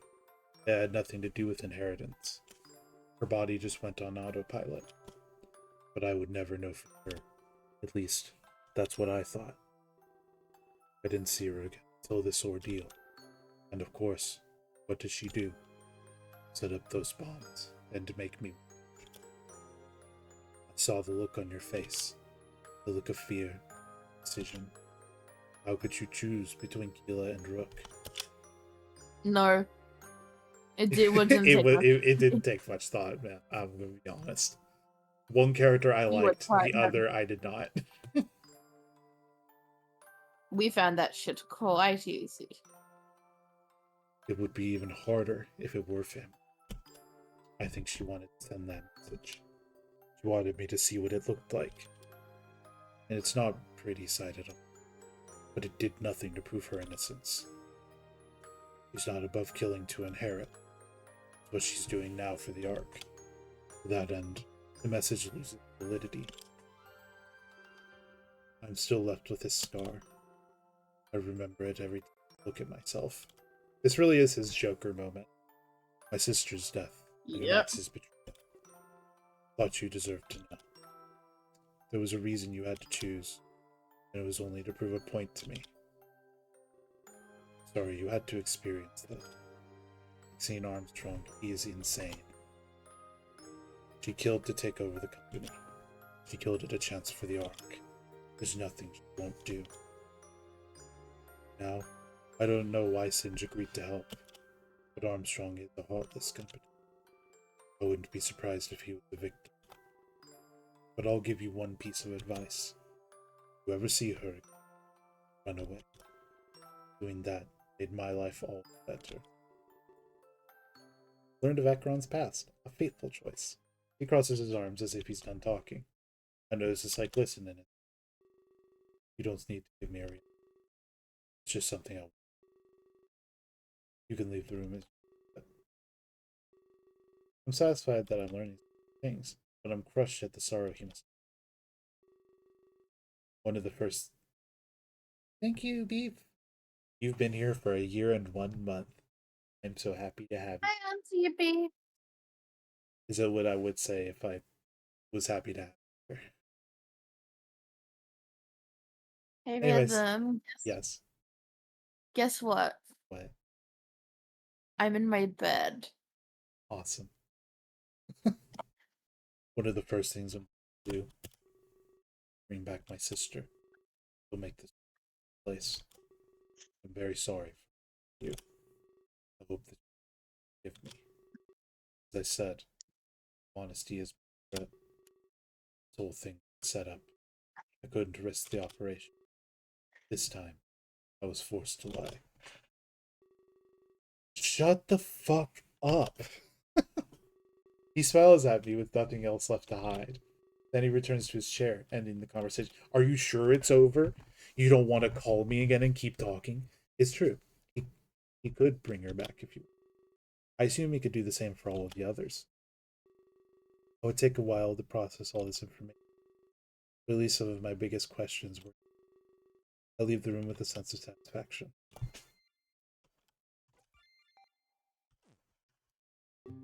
As soon as I exit, I look around.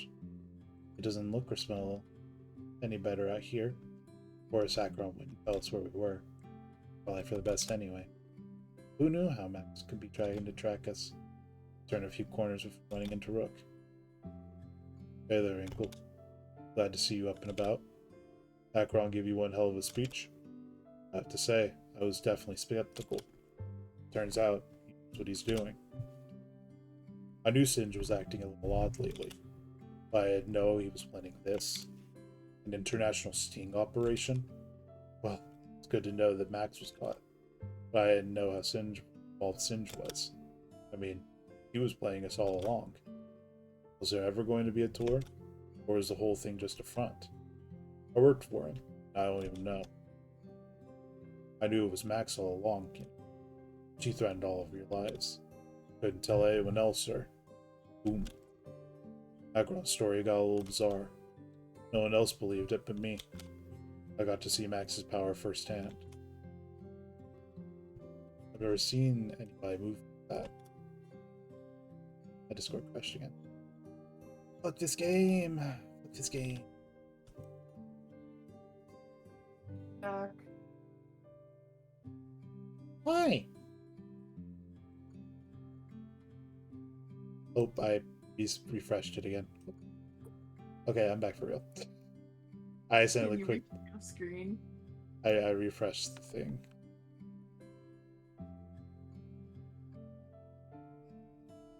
Yeah, and your Fugi isn't showing up. I have to leave it.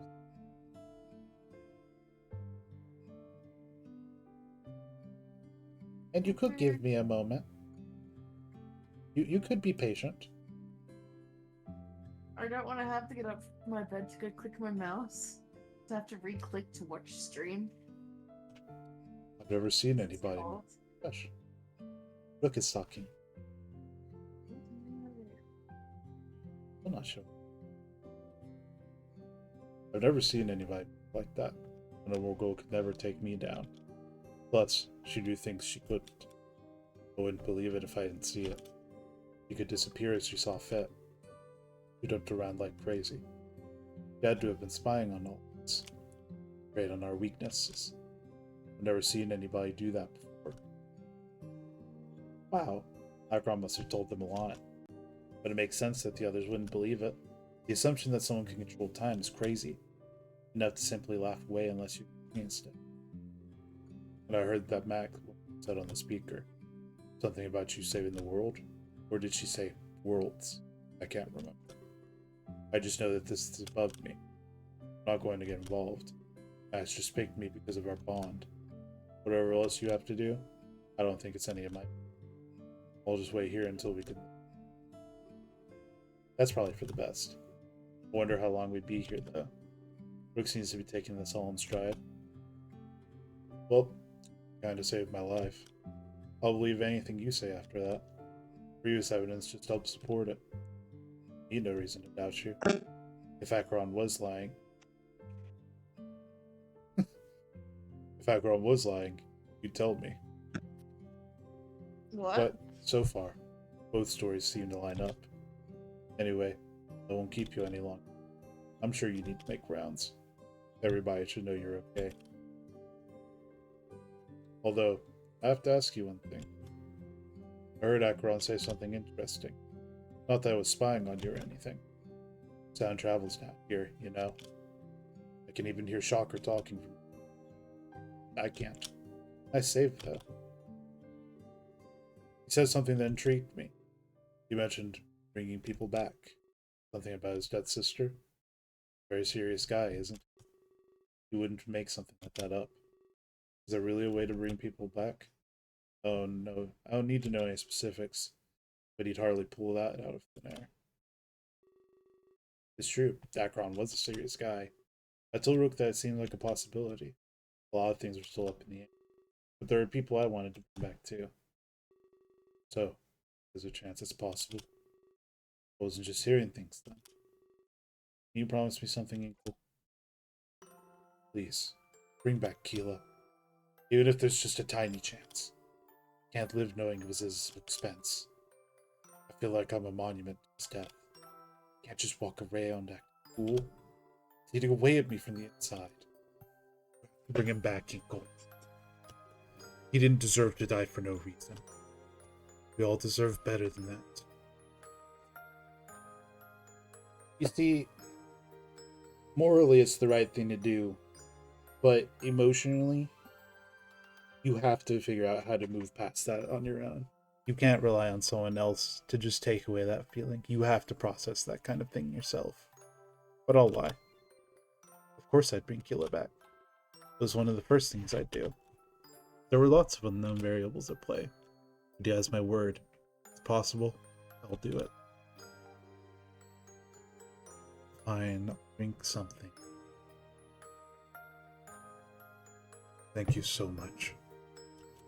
I know it seems really far-fetched. In fact, this whole situation does. But maybe that's why I believe it so easily. There's a chance for us to correct mistakes. Anybody would suspend belief for that. But if you can't bring him back, maybe I can do it. Like last time. What do you mean by that? He rubs his arm nervously as he grips his tablet. It doesn't work here. There's no reception at all. It's as useless as a brick. He waves his tablet around frantically. I can't even begin to imagine how he's feeling. He's addicted to that thing, but it won't really work. He'd have to be going through some sort of withdrawal. It makes me cringe just thinking about it. It's true. Max was right all along. I waste too much time on this thing. I didn't think it was really harmful. Just look at what happened. I was clearly lying to myself. But who knows how long we'll be here. Be able to use it like I want. So I have no idea what to feel right now. Everyone always tells me to stop. They say, what's so important on there? But I'd never tell anyone. I hid. Max was one of the first to find out. What she did because of it. Strapped me to a bomb, made my past bite. But I realized the truth that day. A lot of things just suddenly became clear. Facing death can do that to you. They didn't ask because they wanted to know. They asked because they were concerned. What's more important than that? Why didn't I neglect them for my tablet? Max said you'd all think I was a freak. That just scared me even more. I've realized something. I have to. This tablet use doesn't affect just me. It affects everybody around me. Talk about addiction in my furry visual novel game? Crazy. Can't hurt them more than it can. Murderers and bombs aren't extreme, of course. Are extreme. But they're just these are just physical ways to be hurt. I fear most of the damage is emotional. I started owning up to it, though. Made some real progress with Eclair. Even tempted to go back to Cafe Chat. That's the sad thing about this. I was missing out on all of that stuff. Couldn't experience it years ago. Only I handled my grief a little better. Look at Singe. Barely affected. I could be as calm as he always is. Shock? Well, bad example, but you get it. I didn't handle mine like a rational guy. Start to wonder what he's talking about. I'm not sure how grief was related to tablet use. I decide that's a good question to continue with. Well, that's the thing. Never really told anybody before. Max only knows because she was spying. I feel like I could trust you with this. It's not like any more damage could be done. We're in too deep, if you ask me. So, I guess I can tell you a little bit. Let's not make a big deal out of this. Pour my heart out or anything. Let's call it Fun Facts with Brooke. No judging, laughing, just learning. It'll make me feel better that way. That sounds like something he has a way of dancing around important topics. But I guess nobody likes confronting their flaws. Still a little hesitant. But I need to prove Max wrong, you know? I really don't think I'm a freak. There's only one way to find out. Start opening up to people. I have to start branching out. It'll be a useful thing to do. That is, if we ever get out of here.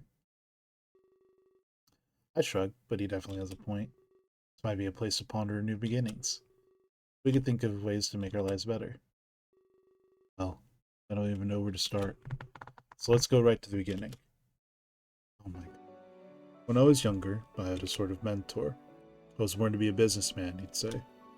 I held a gift when it came to that stuff. I was good at organizing, managing, but I wasn't that great with people. It was the one thing I needed to work on. He helped me break out of my shell, though. He taught me how to interact with people. I was never really good at social cues. Soon enough, I was socially adept. I don't mean to brag or anything, but I'm good at whatever I set out to do. At that point, I was good at everything. Business management and PR. Not to mention my knack for technology. I'm going to make a long story short here. I left America and came to Japan. It wasn't too hard to learn the language. That's how I ended up at Cafe Chat. I know, it's stupid. We had a maid cafe. But you know all about that endeavor. Akihabara had everything I wanted. People, technology, opportunity. I used my skill to find happiness. But to be honest, I was a little lonely. My mentor refused to leave America behind. We could only talk to each other online. I'd never meet him face to face again. Me, he'd just live on in my tablet. But it was better than nothing, right? I had popularity. I raided a man cafe. He was more proud of me than anything. He really considered me one of his sons. I accomplished everything he dreamed of. You're feeling that. For a time, everything was perfect. But we all know what that means, right? Tragedy is always sneaking up on us. It was a freak accident that took his life. Something went wrong at an investor meeting. It took a while before the news hit me. He lost his life at an investors meeting? He got blown up. I started to think he was ignoring me, because to me, he just stopped responding. But I was shocked when the truth found me. I'm not proud of what happened next. My ability to perform at the cafe suffered. Eventually, I didn't even want to go. How could I go on without me? Truth is, I couldn't. For some reason, I didn't care. I hid in my house and shut out the world. That's when my tablet use started. I knew a lot about technology. I was a genius when it came to that stuff. I put together all of my skills, and he grips his tablet even tighter, sniffling softly. Thought that I could bring him back. I don't mean for real, of course. Chatting online wasn't real either. He fucking did make an AI program, dude. I dedicated my life to making a program. Something to keep me company, you know? Something that would let him live on. I didn't leave the house for months. Ordered all of my food online. This was more important to me than anything. It's kind of ironic, isn't it? He helped me break out of my shell. Put me right back in it. It was such a simple program at first. It would understand small phrases, and it could give automated responses. But that's all I really needed. It wasn't much different from before. This time, he'd never stopped responding. Gosh, I must sound so insane right now. As we talked, he learned more and more. But like before, he taught me too. All the information took up tons of data, so I had to store him on the cloud. I'm guessing that's why it doesn't work now. But, you have it. Feel free to judge. I want my friend back. But there's one thing you just can't deny. It helped me. It did before. Kept talking. Got stronger.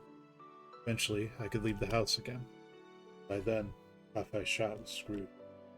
It seemed like they were about to close, but I really only had one choice.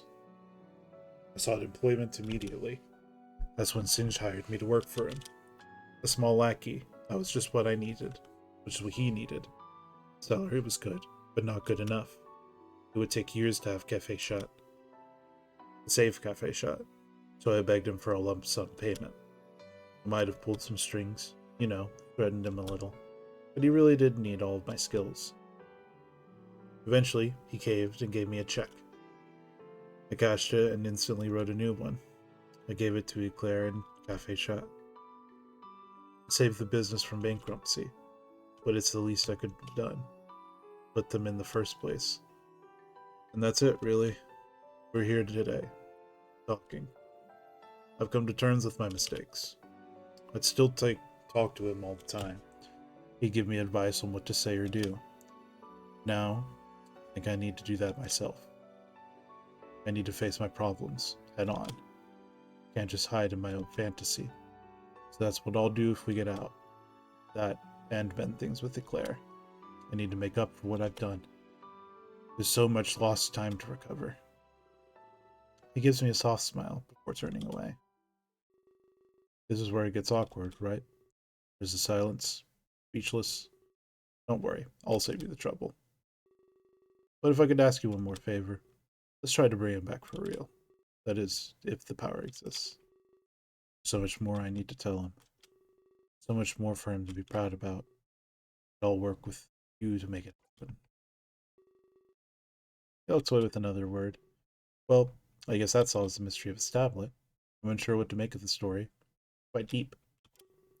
Wasn't the best thing for him to do, of course, but all things considered, it ended up quite well. Cafe Shot was back in business, and he got a new job. He was able to break out of that shell once again. I remember all the time that I spent with him. I recall every moment he typed away on his tablet. All of those situations were given a new meaning to me. I'd likely never look at it in the same way again. This was just the beginning. I had to let everybody else know I was okay.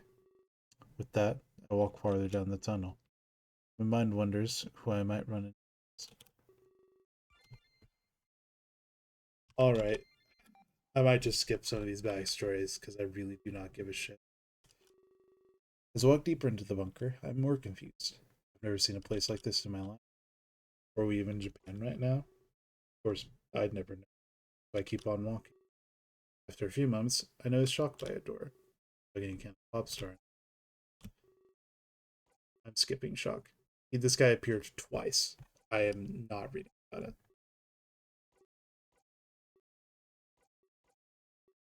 Shut up, Shock.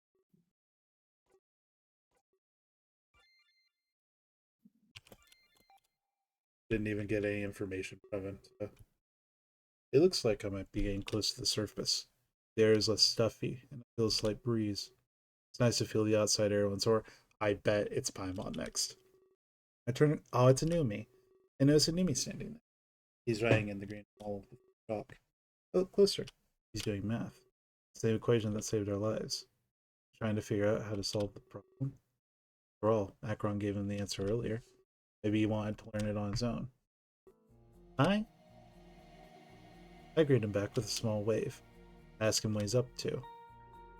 Just doing some math. I have an exam coming up soon. I don't want to fail.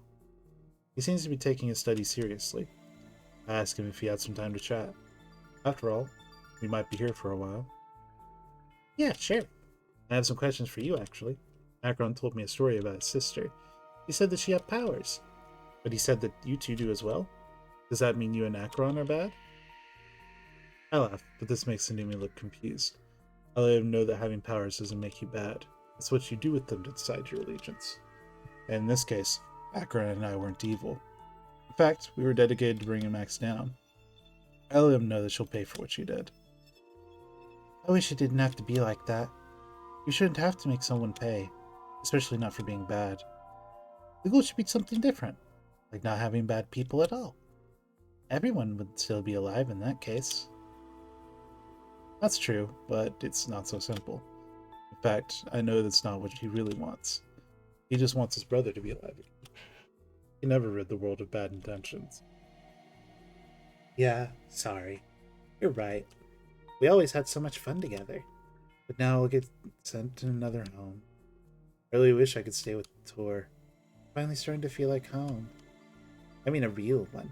With a real family. If only Bro was given the same powers. He's all about saving people, you know. Just like he saved me a few years ago. What do you mean by get sent to another home? For that matter, how did Clay save him? I assume what he meant by that. He puts the piece of chalk in his pocket. He looks a little nervous, or hesitant. I promised I'd never tell anybody this. Even Sidge said I never could. But I think I can trust you, Inkle. We've been through a lot, haven't we? We haven't even known each other long. The only character. I really wish you could have met Bro. Me and Clace had a lot in common. Maybe that's why we got along so well. We both lost our parents when we were young, but he had an important life ahead of him. He got caught up in fame and success, so he didn't have the trouble that I did. When my parents died, I was put into a home. I didn't really have any other family, but I think they rushed to put me there. It was like they wanted to get rid of me. They didn't care who looked after me. My foster parents were really rude. There must have been a lot of kids like me.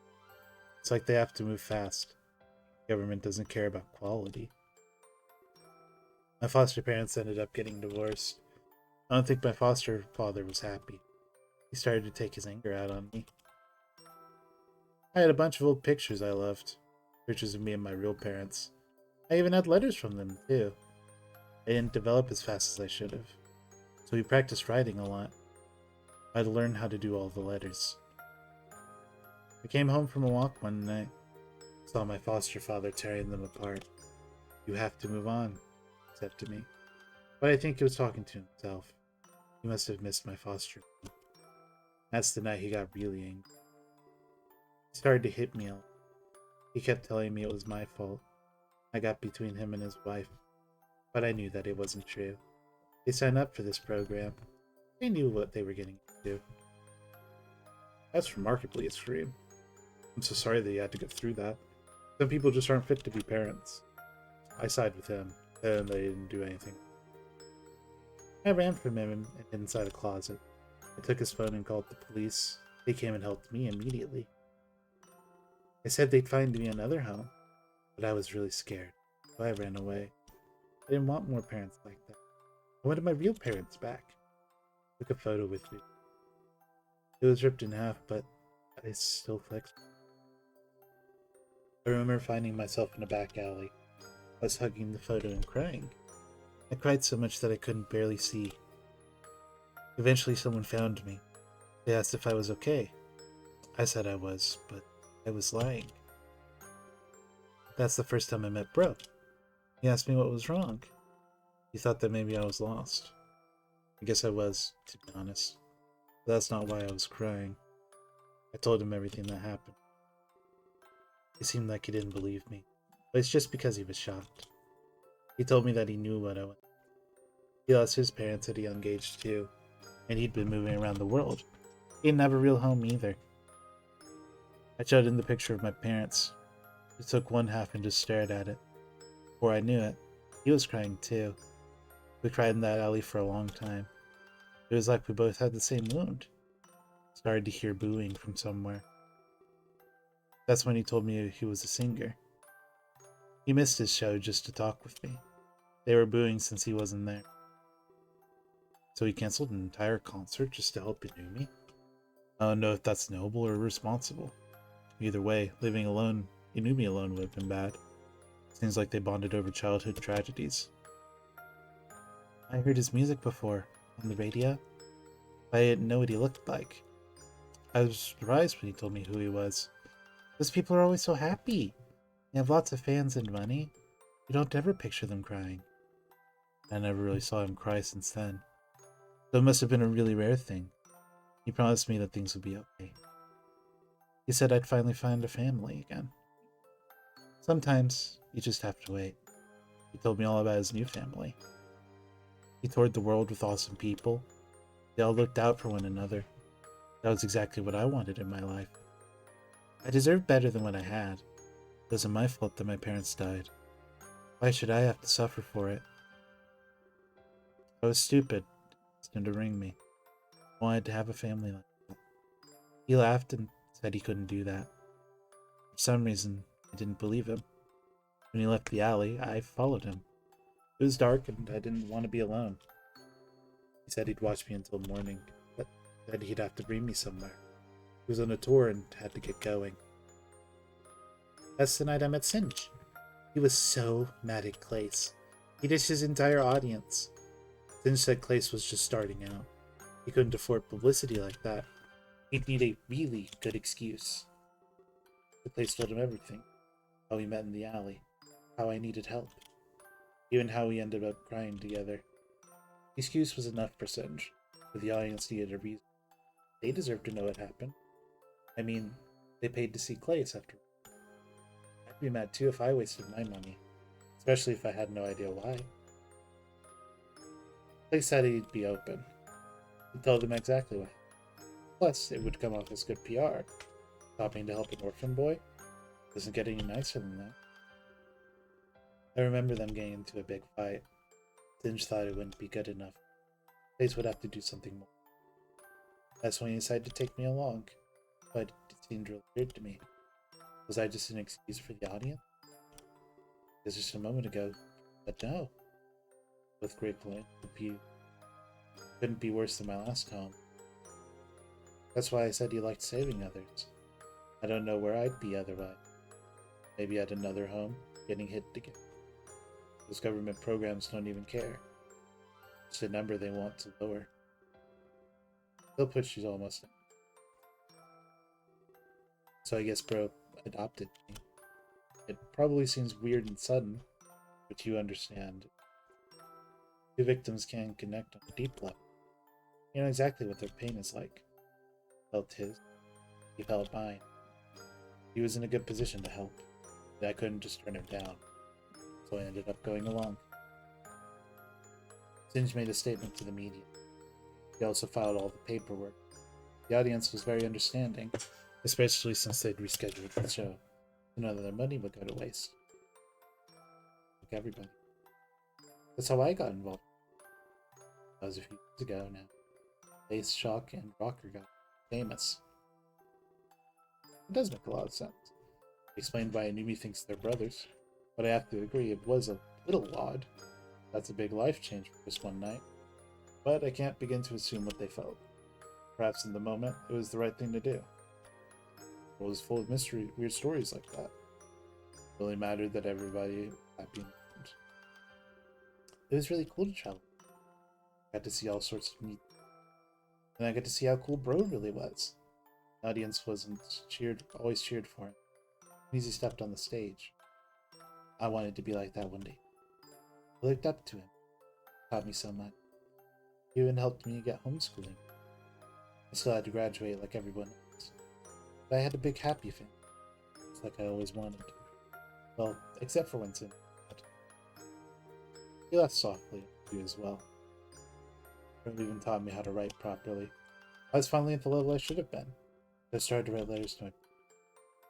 I knew that they'd never get them, but it made me feel happy. Like I was actually talking to. I reread the letters my foster dad wrote, but this time they were perfect, just like my parents would have wanted. I taped the ripped photos together, kept them framed by my bed all the time. I say goodnight to them in heaven.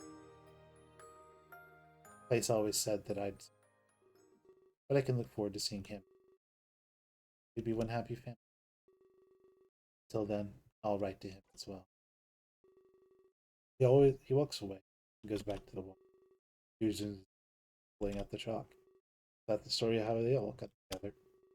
That's how they got pulled apart. He told me he was studying, but he definitely wasn't.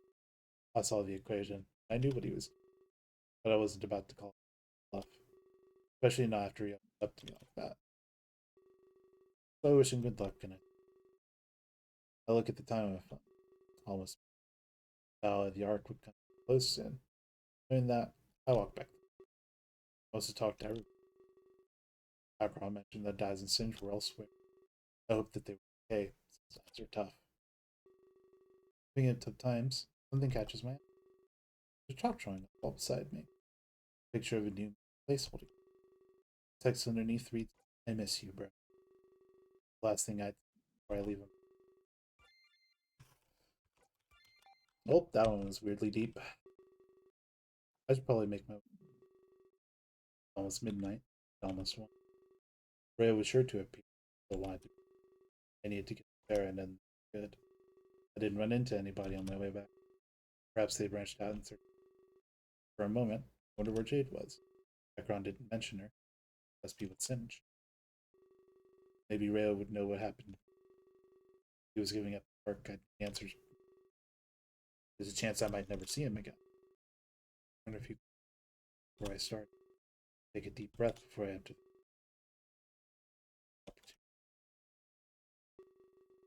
When I enter the room, I see Akron staring at a pocket pot. All of his hard work was about to bear fruit. He turns around and gives me a wide smirk. It's midnight perched. It was clear that he won. It's hard to believe that this is all coming to a close. So, this is it, huh?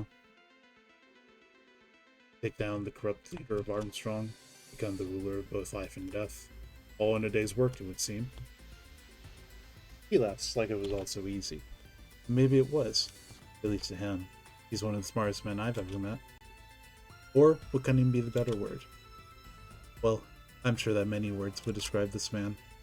But soon enough, he'd be the Ark's new master. At least, he'd be more open with me than the last one. Just under a minute now. I'd love to see the look on Max's face. It wasn't karma, it was me. This was a lesson long in the making. You're about killing to seize power. Death isn't always the answer. She bastardized our parents' tenets. Progression through protection. They'd be ashamed of her rulership. Max in the Ark would be a disaster. Her philosophy is proof of that. She'd usher in a new dark age. I didn't do this just for me. I did it to save the world from suffering. You could say that I'm a savior too. I'll do what my parents always wanted. I'll make this world a better place. A place where I'm proud to be an Armstrong. He looks at the pocket watch for 1 minute. More time. I could tell by the look in his face that we're close. Time to see if this was worth fighting for. I press my back against the wall and ready myself. I've experienced this enough times to know what it feels like. Acheron remains still, standing tall and proud. I guess in his mind he had nothing left to fear. I scream out in agony and clutch my chest. I spilled it to feel the pain, but it's still so much. I'm in disbelief that Acheron is unaffected. He stands there, fists clenched, panting heavily. How could he withstand so much pain? I look at his eyes and spot a faint glisten. Perhaps it would be best if I do what he did. I stand up straight and focus on my breathing. We stand there, united, both waiting for Rayo. I feed off his energy until I no longer feel suffering. Congratulations, Acheron. You won. He turns to me and smiles softly. And it's nice to see you, Winkle. I knew you wouldn't be too far behind. Acheron and I exchange glances, as if in waiting. So, what happens next? I'm sure that there's a lot to teach me. That would be an understatement. We will have lots to talk about together, but I have to talk to Inu Inkle as well. Do you think we could go back to the Ark? I feel safer discussing things there. 2 generations of kids is crazy. I only have 151 games, so it should only take me about 2,500 hours. I've done the math, it'll take me about 1.5 years, but it'll save me money in the long run since I won't be buying games to add to the list. I feel safer discussing things there, and I'd like to see my home when that's time. I look at Acheron and he nods. I see no problem granting Rayo this request. It's not like... Oh, sorry, I'm burpy. It's not like things will be any different than normal. Thank you very much. I note that this time he asks us for permission. Definitely different than the Rayo I first met. It was nice to know that we finally had a say in things. Almost like we completed some rite of passage. I have a question though. One last thing before we go. Though of course, what is it? You can see a lot from the Ark, right? You have a grasp on what we're all doing? If you're observant enough, yeah. It's a skill that you hone in time. What happened to Max? Is Singe and Daz are safe? Rest assured, your plan succeeded. That's why I'm visiting you now. Max is behind bars, everyone is safe. Good. Let's hope she doesn't escape. Are you taking the power away from her? I think I'll let her keep it, actually. What? She'll be in prison for her whole life. All I would do is elongate her sentence. I doubt she'll make us use of it all. Besides, control of time means nothing, especially when you're a prisoner. I know that feeling all too well. She can use the power to try and escape, but it'll only drive her insane. Freedom will always be just out of reach. I wouldn't worry too much about her. She's useless where she is. That's probably what you wanted anyways. Acheron nods, showing no facial expression. I'm unsure how he's taking this information. But if I could take a guess, I'm sure he was happy. Well then, shall we go? I can't suspend places for long, remember? And you don't want to be trapped like this. we all agree and await our time to the Ark. But I tell Rhea that I want answers too. I was more than a little confused at recent events. Yes, of course, you'll get your answers. There's nothing left for me to hold back. All of our plans have come to fruition. What does he mean by our plans? Is he playing at something too? Both of you, close your eyes.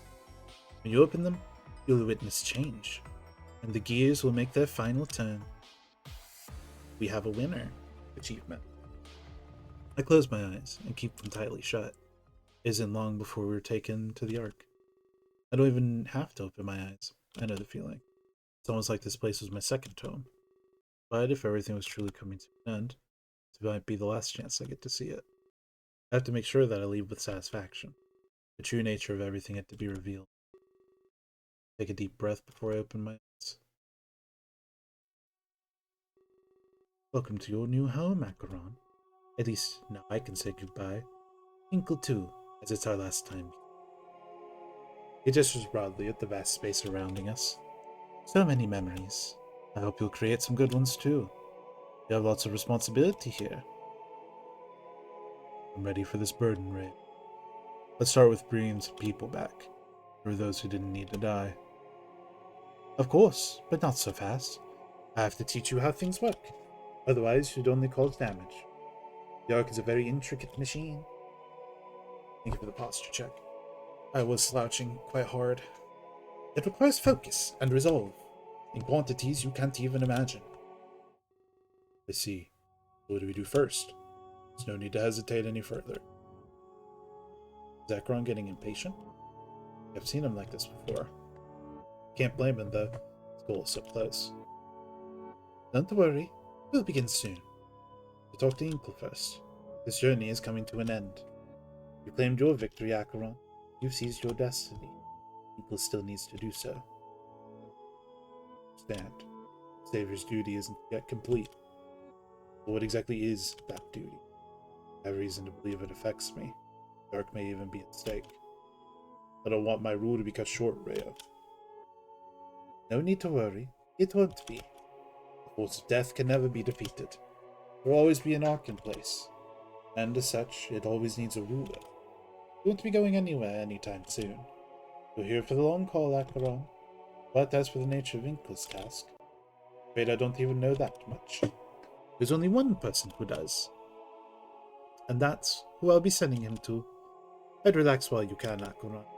After that, I have to teach you everything. Very well. Take your time. I won't intrude. I'll just wait around. Hey, don't be so hasty. There is something I can give you. It might help you pass the time. Huh? My sight. Rio snaps his fingers and Acheron grunts in pain. He stumbles back, his eyes shooting wide. Whoa, they're turning golden. Oh, what is this? Can't see anything, Rhea. He starts panicking, looking around frantically. On the contrary, you can see everything. You're just taking in a lot of information. Relax and let it flow at a normal pace. Use it to watch over those you love. I won't be too long with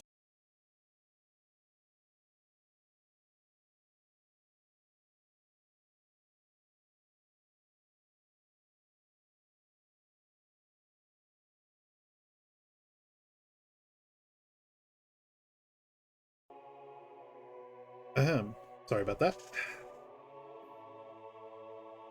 I don't know why OBS is crashing, but it is what it is.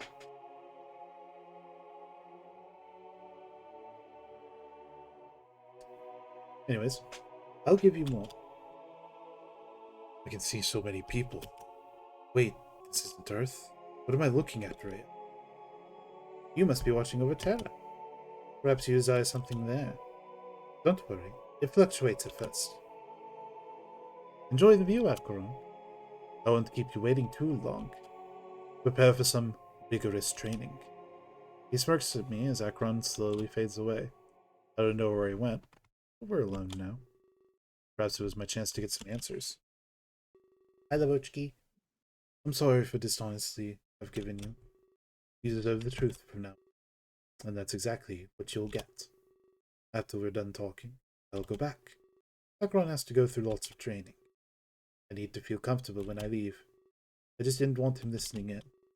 It started between the two of us. It's only fitting that it ends that way. He gives me a warm smile before he continues. I see you've met Nami and Nami. They're a force of pure evil, as well as the start of my story. They might seem relatively new to you, but for me, it's been quite a while. Let me see how I can explain this. Everything I've done, I did to help you, including the surrender of the Ark. It was the last thing I wanted to do, but there is great power within you, as both Velasquez and Nagi have stated. Power enough to deliver salvation, or destruction if put in the wrong hands, as is what Nami and Nagi strive for, and to be honest, they almost had it. The moment Nagi drove his blade into you, a massive burst of energy was released. It made even my powers look infantile. They sought to harness the power within you, likely to achieve some nefarious goal. Destruction of an infinite scope, I'd wager. Most people wouldn't be able to do this, but they possess a special set of weapons. Weapons that allow them to use this energy. What is this energy, you ask? This is something I can't tell you. Velasquez will have to explain it. Regardless of what, it was unleashed. For a moment, they had won. They could achieve anything they wanted. At least, that's what they thought. They were unaware of my existence. Velasquez hid me here for a reason. The power spread like a huge wave. It had potential to span the entire galaxy. But the first place it touched was here. I felt it within me. I was in awe of how strong it was. How could one person hold this power? But I had to snap back to reality. They weren't unleashing it peacefully. I had to do something to help. When it reached me, I tapped into it. The power it gave me were godlike. But I wouldn't be blinded like them. I couldn't have our universe destroyed. Extremely counterproductive, if you ask me. So I did what I was best at doing. It amplified my ability to play with time. I was able to suspend all of Terra. A temporary fix, but a fix nonetheless. The wave of destruction came to a halt. But I had to formulate a plan. Couldn't keep Terra frozen forever. I needed to save all of you from Nagi, but I couldn't do that in suspension. I'm limited in my physical interactions. I realized I'd need to leave the Ark. Not temporarily, but for good. And I'd take a sliver of my power with me. Enough to buy a few hours at least. Your wounds need tending to, and you all had to get to safety. Normally, leaving the Ark is impossible, but with this amplified power, I could. I just needed to find a fitting ruler. But now I'm getting a tad ahead of myself. I didn't want to force this duty upon you, so I sent you back. I gave you a choice. Explains why I ended up in the supermarket right there. That was one of the burning questions in my mind. Knew you wouldn't back down. You're not that kind of person. But it wouldn't be right to assume. I'm glad you agreed to partake, Kinkle. It meant my plan was free to move forward. Watch you, and find myself a new ruler. I picked Acheron and Bax, of course. I let them battle for a spot in the Ark. I'm sure you know how that ended up. I wish I didn't have to give up the Ark. I rather like it here, I really do. But it was necessary to protect you. I have to say, Acheron is resourceful. He used his contest to set up his sister, expose her as corrupt, and to put her in jail. Using the world tour as a font, no less. I was honored to witness such genius. I knew that the Ark had a worthy ruler. So, there you have it. My game plan. You used your own power to freeze Terra. I gave you a choice, and held a contest. Acheron used this contest to his advantage. He achieved his own goal and won the Ark. Free of ownership, I can now go to Terra. I'll save you and your friends from Nagi, and then you can journey right to Velasquez. They'll help your journey come to an end. What? I know it's all confusing, isn't it? The timeline don't exactly add up. I mean, what was the inciting incident? Was it you getting stabbed by Nagi, or was it you winning the contest? It seemed they happened simultaneously, but they couldn't happen without each other. One required the other, and vice versa. I've debated it for a long time myself, but I've realized that I'll never know. I could never comprehend this power, nor the scope of what it should accomplish. I mean, why a Pop Idol's World Tour? Seemed like a peculiar venue, but I only recreated what I knew. And that's where it gets interesting. Does that mean I created it to begin with? A self-fulfilling prophecy, so to speak? I'll probably never know. Let me see what else I need to tell you. I'll have to make sure I don't hold back. He tilts his head up and ponders. My mind is still trying to process all of this. This all happened because Nagi stabbed me? The world tour, the contests, the killing? All of it was to help Reo break free. He wanted the chance to save us from Nami and Nagi. The final use of his power would be spent on all of us. I can't believe he's been hiding this the whole time. Oh, of course, one more thing. Something that may or may not be a shock. Terra houses the souls of the dead. So there's never really was a ritual. It was just to test their loyalty. They sent over whoever Max killed that night. They handed these people over to Claire, and as we've seen, they're all free now. They're likely alive and dwell on Terra. Even Endymion and Comrade were resourceful. They used this contest in their own way, to gain Claire's trust, then take him down.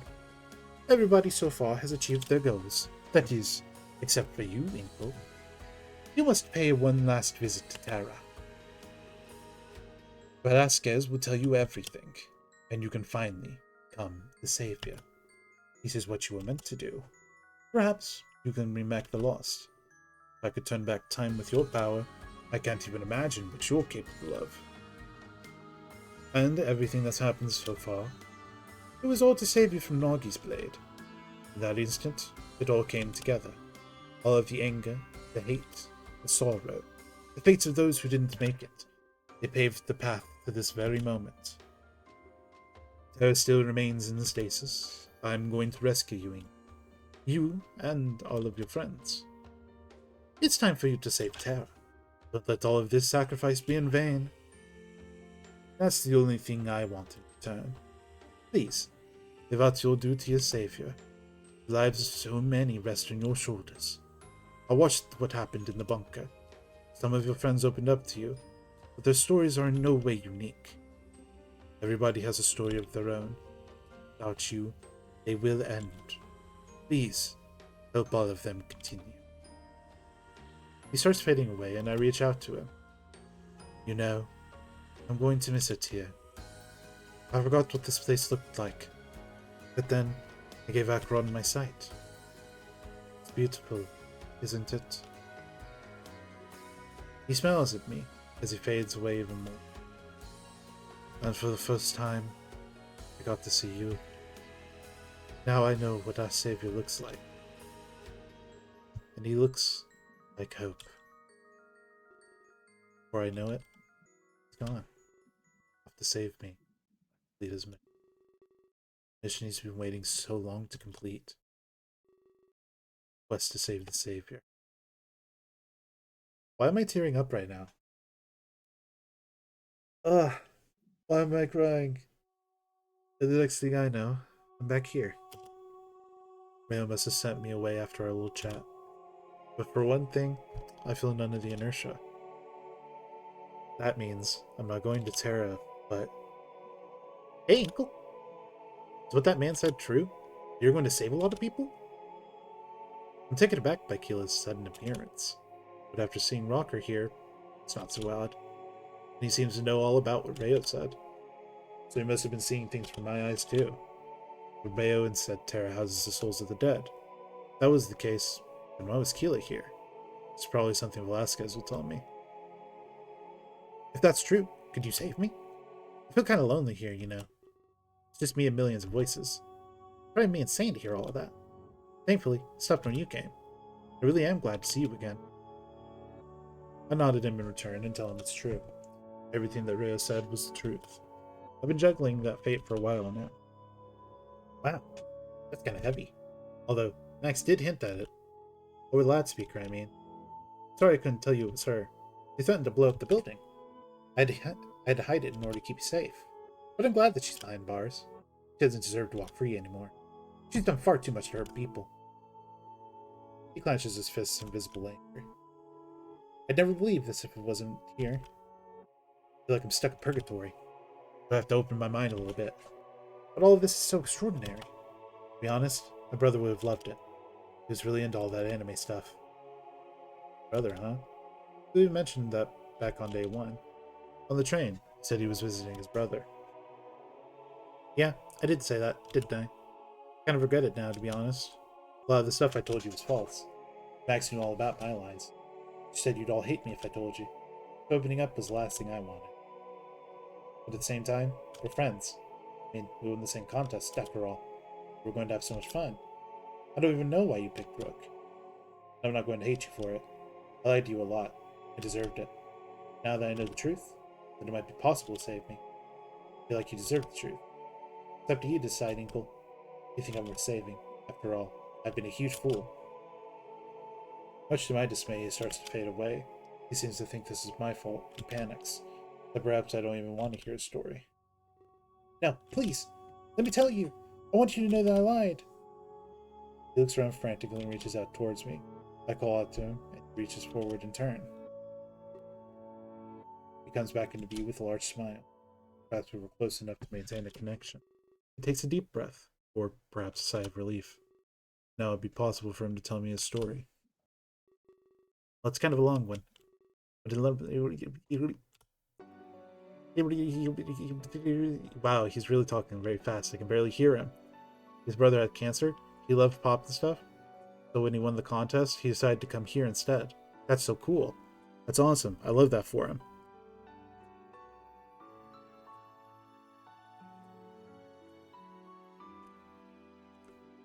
His brother died before he could go in the tour. So he decided to come in instead and live for him. Wow, this is so sad. He was going to commit suicide in Tokyo. In honor of his brother, I guess.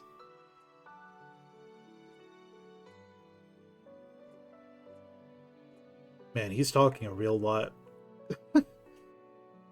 I'm kind of happy I don't want to read any of this.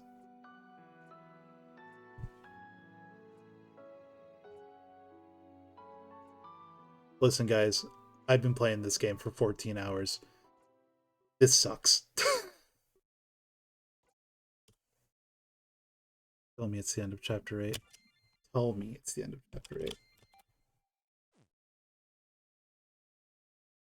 I'm gonna go take a potty break real quick. So I'll be right back, guys.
Please tell me this is the end of chapter. I really need this to be the end of chapter 8 for me.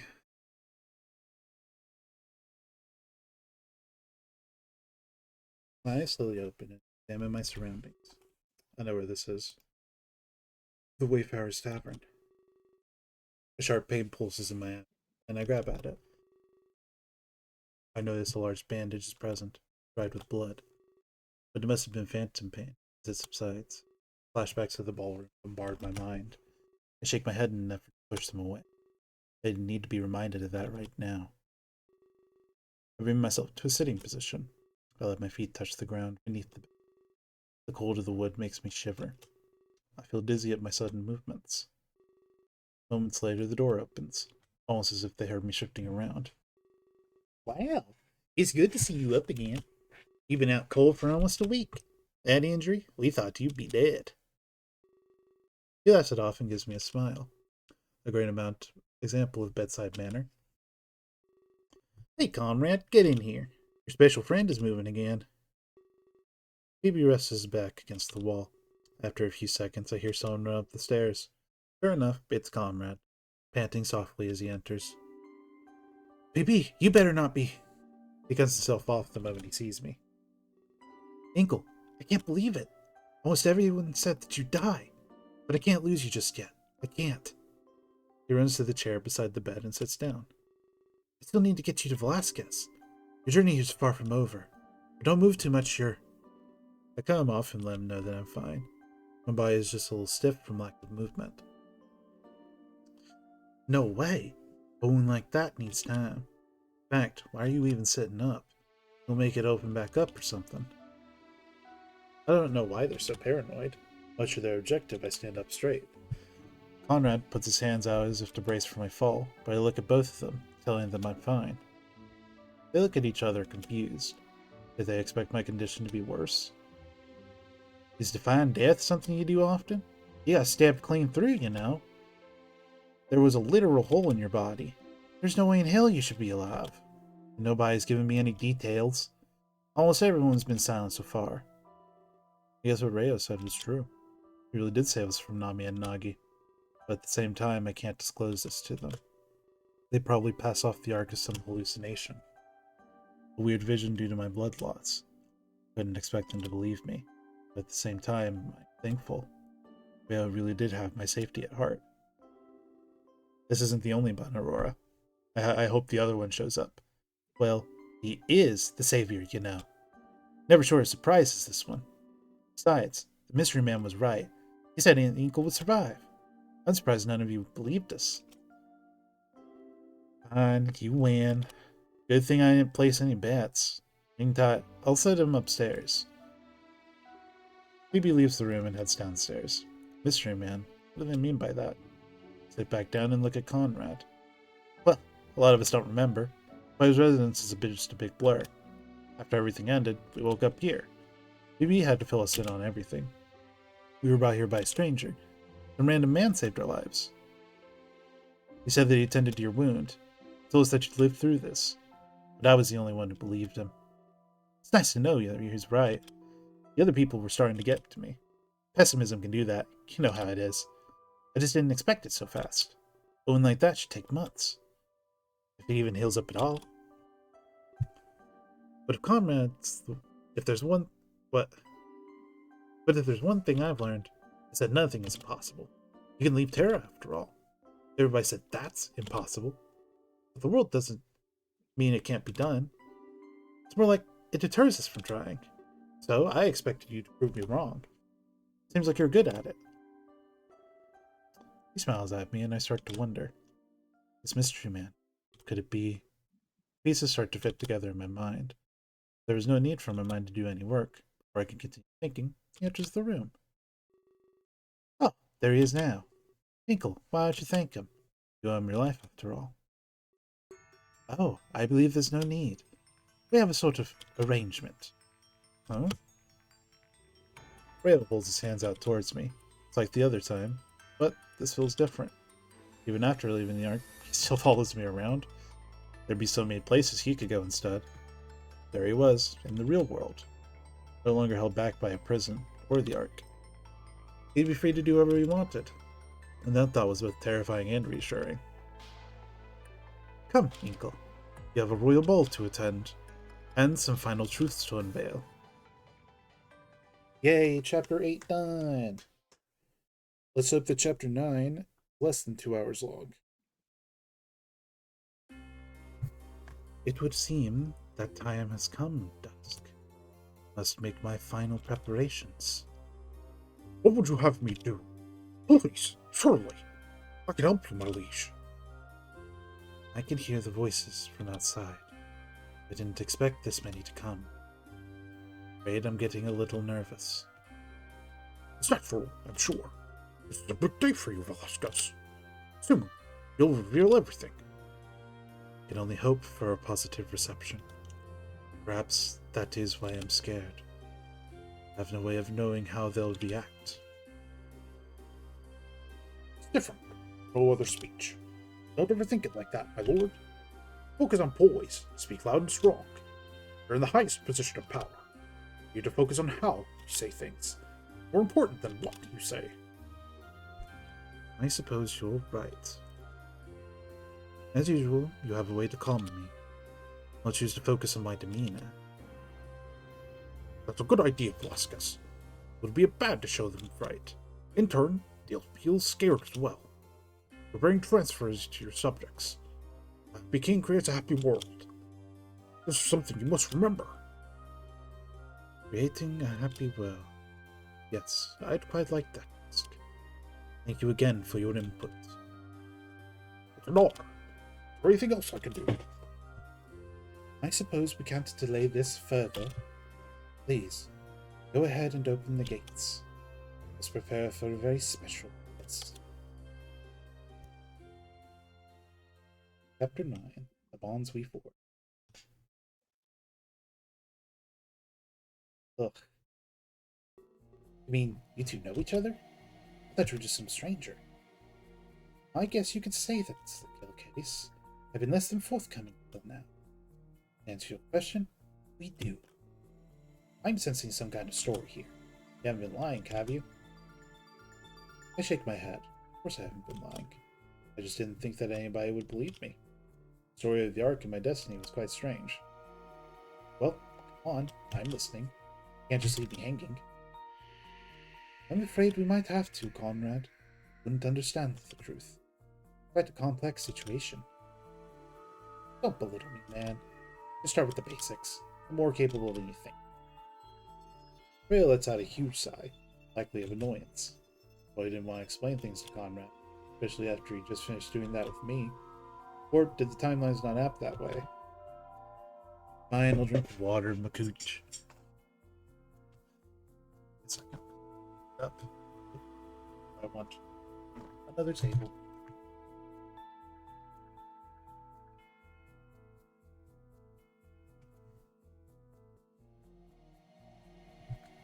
Water opened. Water drink. Ah, good water. I hope this less than an hour waiting, man. I guess he still had to train Acheron. That means more time may have passed for him. Either way, he doesn't seem interested in talking, but his disinterest didn't stop Con. Yes, thank you, Mako. My throat is moistened. I appreciate it. Well, it's a long story. Velasquez worked together. We've been partners for quite some time. That's bogus, Rayo. Oh, we've seen you before. Practically lived in the castle. Well, it's not that simple, Con. I'm not exactly what you'd call a Terran. Over this world from afar. Come again? That's all I'm willing to say right now. I worked with Velasquez for a long time. We could say we ruled Terra together. I believe that Kalen found this out. Probably why he was sent to Player's prison. Velasquez wanted to keep him a secret. I was what you'd call a scapegoat. Thanks to me that Inkle is alive. I was able to stop Nami and Tanagi too. If their existence was made public, well, I'd probably be dead right now. Then there would be infinite suffering. So I hope you can forgive Velasquez, Conrad. Sleepy, please skip anyone. Having him talk would have been catastrophic. Right, he mentioned that, didn't he? That Galen had some royal secrets? Theories that could ruin King Velasquez. Of course, that's far from the truth. Velasquez isn't up to anything sinister. Your friends just had an undying grudge. Knew it. Velasquez isn't evil. I didn't even believe what Riley said. He said that Velasquez was his employer. Just a trick, wasn't it? To catch Endymion off guard? That way we could have made his move. Exactly. He wanted you to blame Velasquez. Planted seeds of regicide within you. I guess he thought you'd kill Vicky. At that point, he'd offload Claire. Then the throne would be his to take. Quite admirable, I'll give him that. But Claire was his puppet no longer, while his ambitions died alongside him.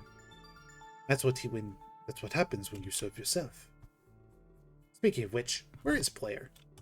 I haven't seen him since the ballroom. I gave him a good head start.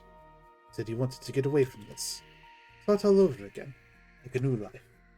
Wasn't in my nature to deny him. So I guess you could say that Player is dead.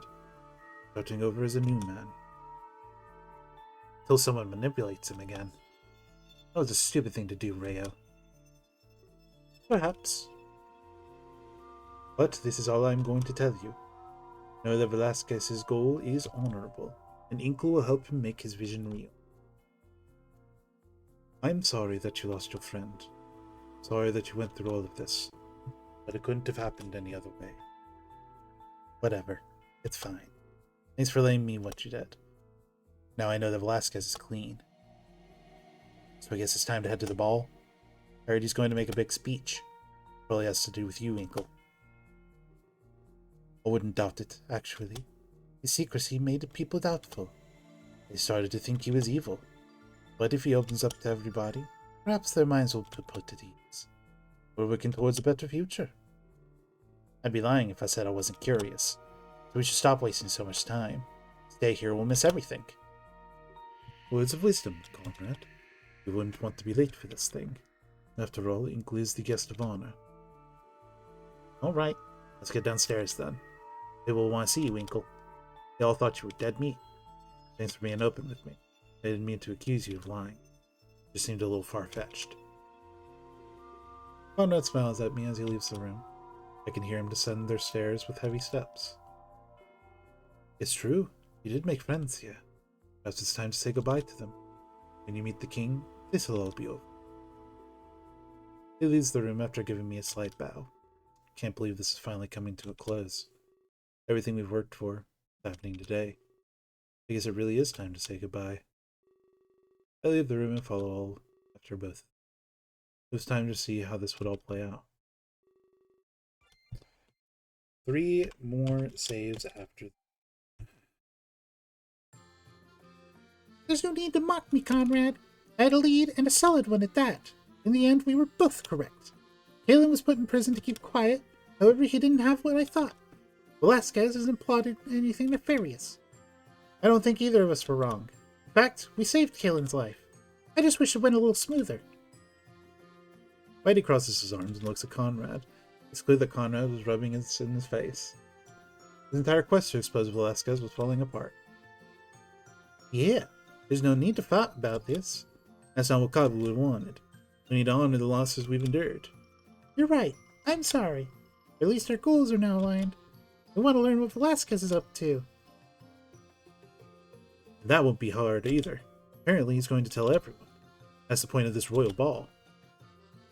No one will have to fill in the gaps. All these rumors will be dealt with. About time, if you ask me.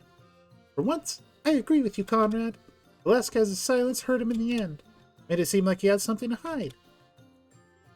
Well, it kinda does. But it's something noble, I'm sure. Can't wait to figure out what it is. I noticed someone calling out to Righty. Attention is immediately directed to the bar. You must excuse me, Inkle. It appears that Fidget wants me to see me. I think he said something about a drawing? Oh, but first, I nearly forgot. Welcome back to the land of the living. It's nice to see you up, Inkle. With a quick nod, he exits the conversation. Seems like everything is back to normal around here. Everybody's getting ready for the royal ball. Huge counterpoint to what it was like beforehand. You know, Ray's a nice guy. He was too nice to become an assassin.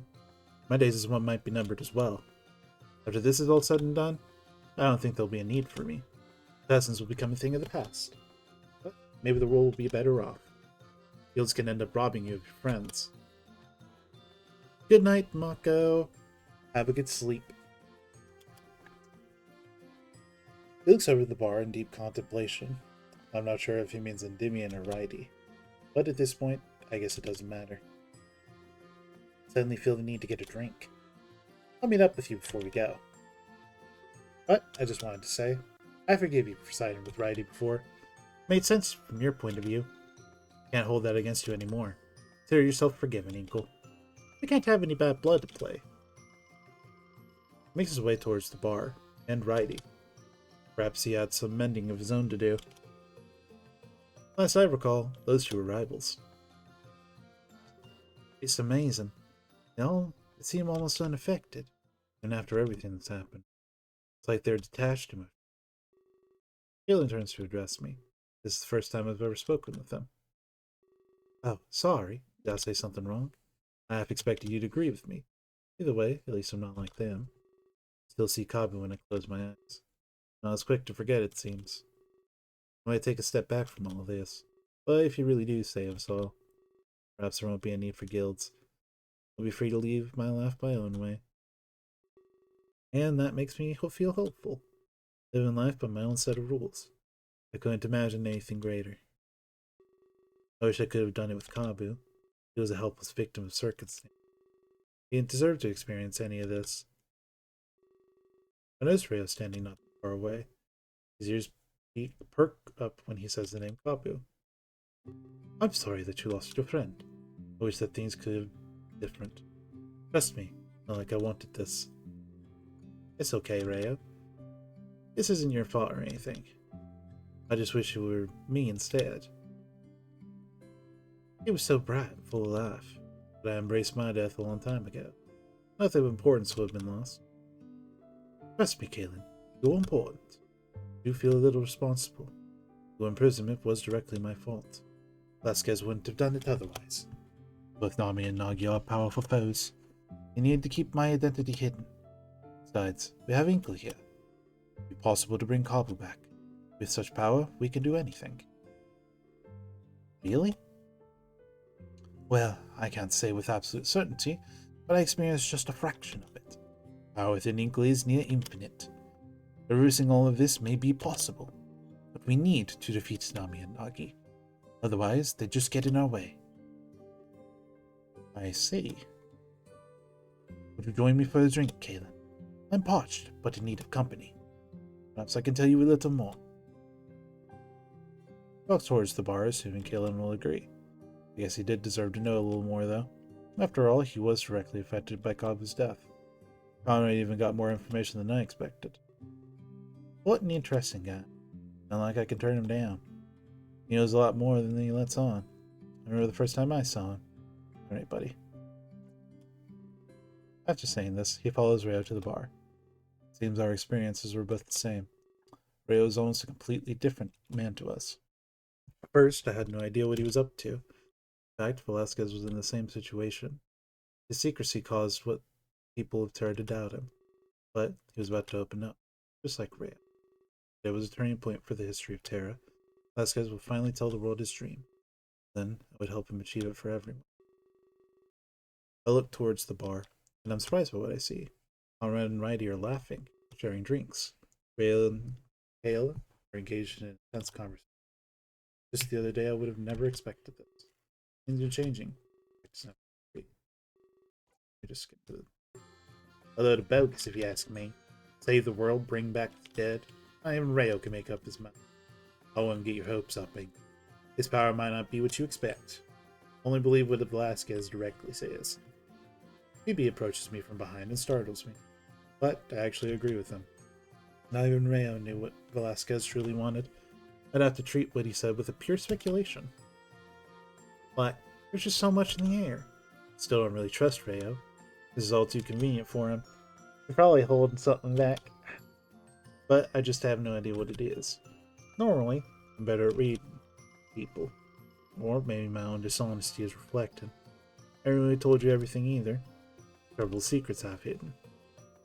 Wait, did you say secrets? Sam must have heard and proceeds to intrude. Wow, everybody involved was currently at the tavern. I guess I'd be getting one hell of a send-off. Go away, Sam. Nobody asked you. You're not making any money off me today. This is personal business. Nothing sellable. I'll pretend I didn't hear that, Peebee. Every piece of information can be sold. You just have to find the right buyer. Peebee clenches his fist and fumes with anger. You know what? Never mind. It wouldn't have been productive anyway. I wouldn't have been productive anyway. There are more pressing matters at hand. You're going to the Royal Ball, right? I managed to secure a carriage for you. Some local townspeople will take you there.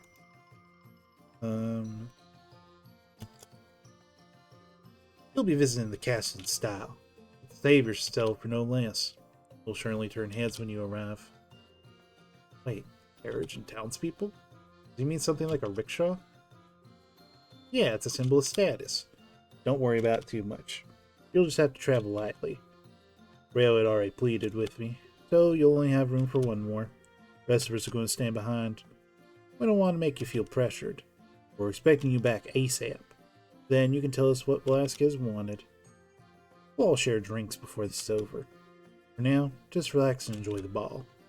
With whomever you choose to take along. It means you have to take a date. If I could be so bold, I'd suggest myself. I did save you from that cell, after all. The castle must be loaded with secrets. It's not every day that they open the gates. Huge opportunity for me, Nicole. If I went with you, I'd blend in more. You'd take the attention away from me. As if he was listening, Conrad barges in. Did I just hear what I think I heard? Sam expects you to take her to the ball? Yeah, right. This has always been my duty. Inkle, I have to take you to the king. It's been that way since day one. I have to finish what we started. This isn't what Endymion would want. And to see our goal completed. So much at stake here. Don't be deceived by his words, Savior. Alright. I'm going to say, Conrad, I don't need to hear any of this. Conrad, I'll take you. I tell Conrad that I want to go with him. We started this together. We'd end it the same way. That's what I thought. I'm so excited to see this through. I'll meet you outside as soon as I'm ready. Well, that's unfortunate. I'd say you made a big mistake, Inkle. We could have had so much fun together. But I guess it won't happen this time. Still, come back in one piece. I think you'll have quite the story. They both walk away in different directions. Sam goes to the bar and Conrad goes upstairs. Seems he's happy that I chose to go with him. It made the most sense in my opinion. Well, I guess we'd be meeting outside. Righty calls out to me. He ran from the bar to catch me before I left. Wait, hold on a minute. You can't leave just yet. He catches his breath before continuing. It must be particularly important to him. Midget wants me to give this to you. Zilla's shy, so please forgive him. I told him he should do this himself. He hands me a piece of paper that's folded up. My name is written on it. Is this a present? I wish you the best of luck at the ball. Not all of us are going to be there. I have my own reasons for staying behind. Probably to keep an eye on Peebee and Fidget. I nod at him and let him know that I understand. But before I can look at the paper, Fidget approaches me. Hey, Uncle. I'm happy to see you're safe. A lot of people said you wouldn't make it. But I know deep inside that you'd be fine. I just wish that everyone else was fine. I heard about what happened to the others. It's sad to go like that. I nod and look both of them. I start to unfold the paper, but Righty interrupts me. I'll be leaving you two alone. But as soon as I said it before, good luck. Who's around on me when you get back? Fidget looks a little uncomfortable without Righty. He shifts from side to side, avoiding eye contact. Sorry, he helps me feel less shy. I didn't expect him to walk away like that. I did draw a nice picture for you. You're free to look at it if you like. I think it might be my best one yet. A slight blush appears on his face as I open the paper. He was definitely right. It's his best one yet. Drawing of me with Endymion and Kabu. We're holding hands, wearing big smiles on our face. I hope that I drew Kabu correctly. Mighty only told me that he was blue, so I had to make up the rest as I went. I got the idea before talking to Reiko. Said you might bring them back. That's why you all look so happy. That's exactly what would happen. No one would have to be sad anymore. That's what it would be like with Mom. Hey, Fidget. Hey, Inkle. I thought I'd come see you. You appeared once. I don't care what anything Trish has to say. Hey, Trish, I was just finishing up. I wasn't skipping lessons again, I swear. I'm skipping Trish. I'm making the self-validated decision to skip Trish. Yeah, it would be really cool. I'd love to meet the king one more time. He definitely knows where Mom is. Trish laughs nervously and rubs the top of his head. Goodbye, Inkle. I hope you have fun at the ball. I'll be waiting when you get back. He runs off excitedly. Trish lets out a sigh. I told she was holding something back all along. Listen, I'm going to be blunt here. Rael told us all about your role. That you might bring back the dead. I never could have said this beside Pidgeot, but we've all faced it on time. Mother's been dead for a while now. Never been able to accept it, though. He always has one fantasy or another. Instead of telling him, we'll be play along. We could never stand to see him sad. Telling him the truth would crush him. But with you, things might change. What Rayo said was actually true. Could you please bring back their moon? I hope that's not too much to ask. Shake my head, telling her that's fine. If power was within me, I'd bring everybody back. Trish wouldn't have to worry about Fidget anymore. Thank you very much, Inkle. It breaks my heart to see him like this. Draws his mom every day, too. Alright, that's enough from you. I turned to leave, hearing the sounds of rebels behind me. Guess my next stop is the carriage? Castle. So I leave the tavern, and final effect dawns on me. After this, I might never get to see my friends again. Yeah, I'll save my game.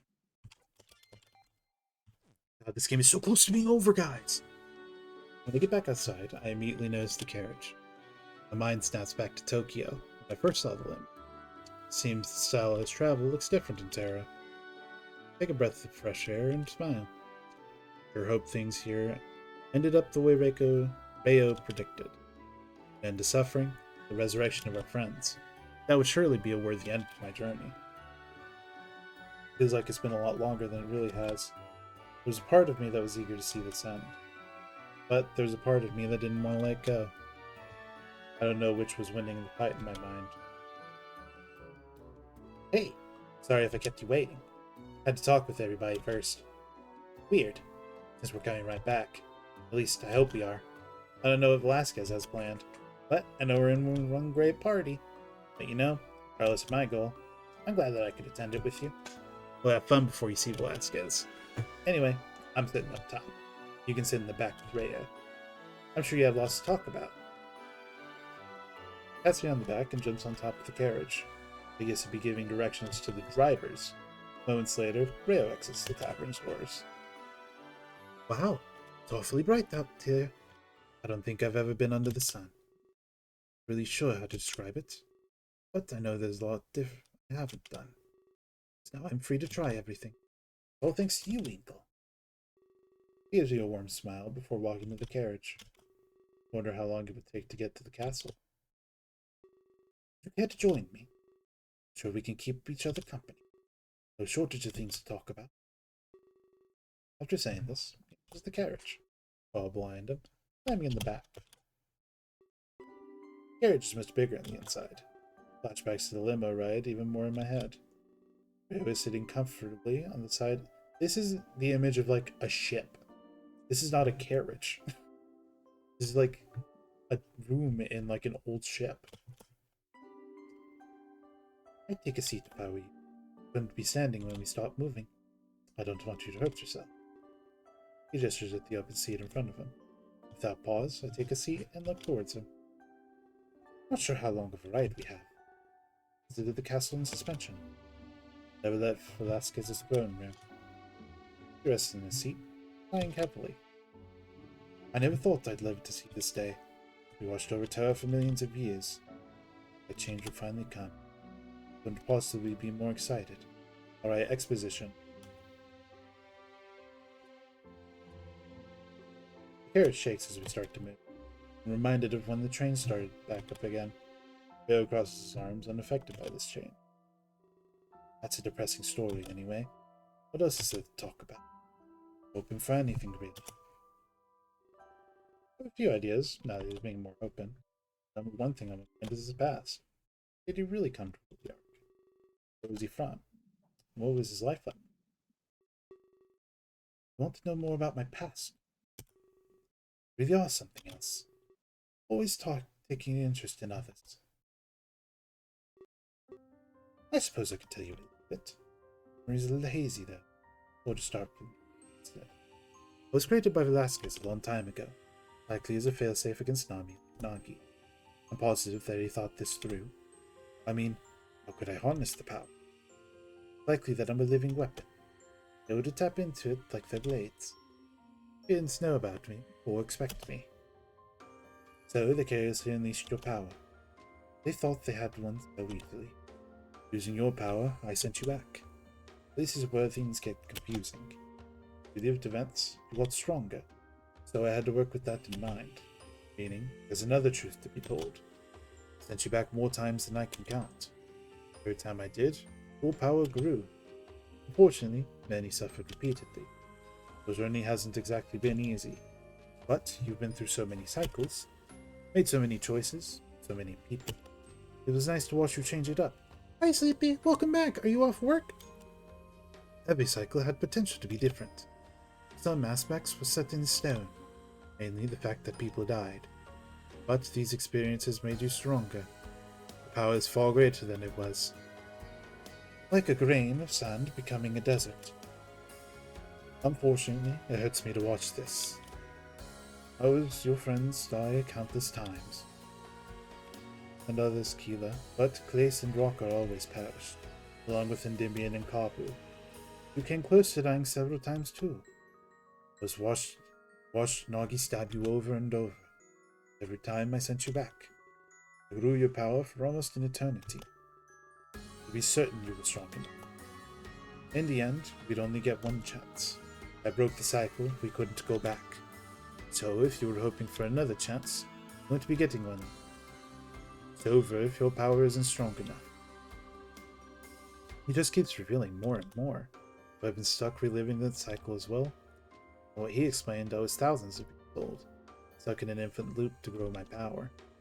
So I made different choices in other cycles. You must have witnessed almost every single possibility. This raises a lot more questions than it answers. Velasquez will have to tell you more. It shows how you got the power to begin with. I've been babysitting the team lead today because she's been ill as hell and I had my on-hand cold kit, so I was feeding her menthols all day. And hot Shockies from the department all day. Hell yeah. Good job, Sleepy. Always the caretaker. Beef is also sick. Can you come and take care of Beef?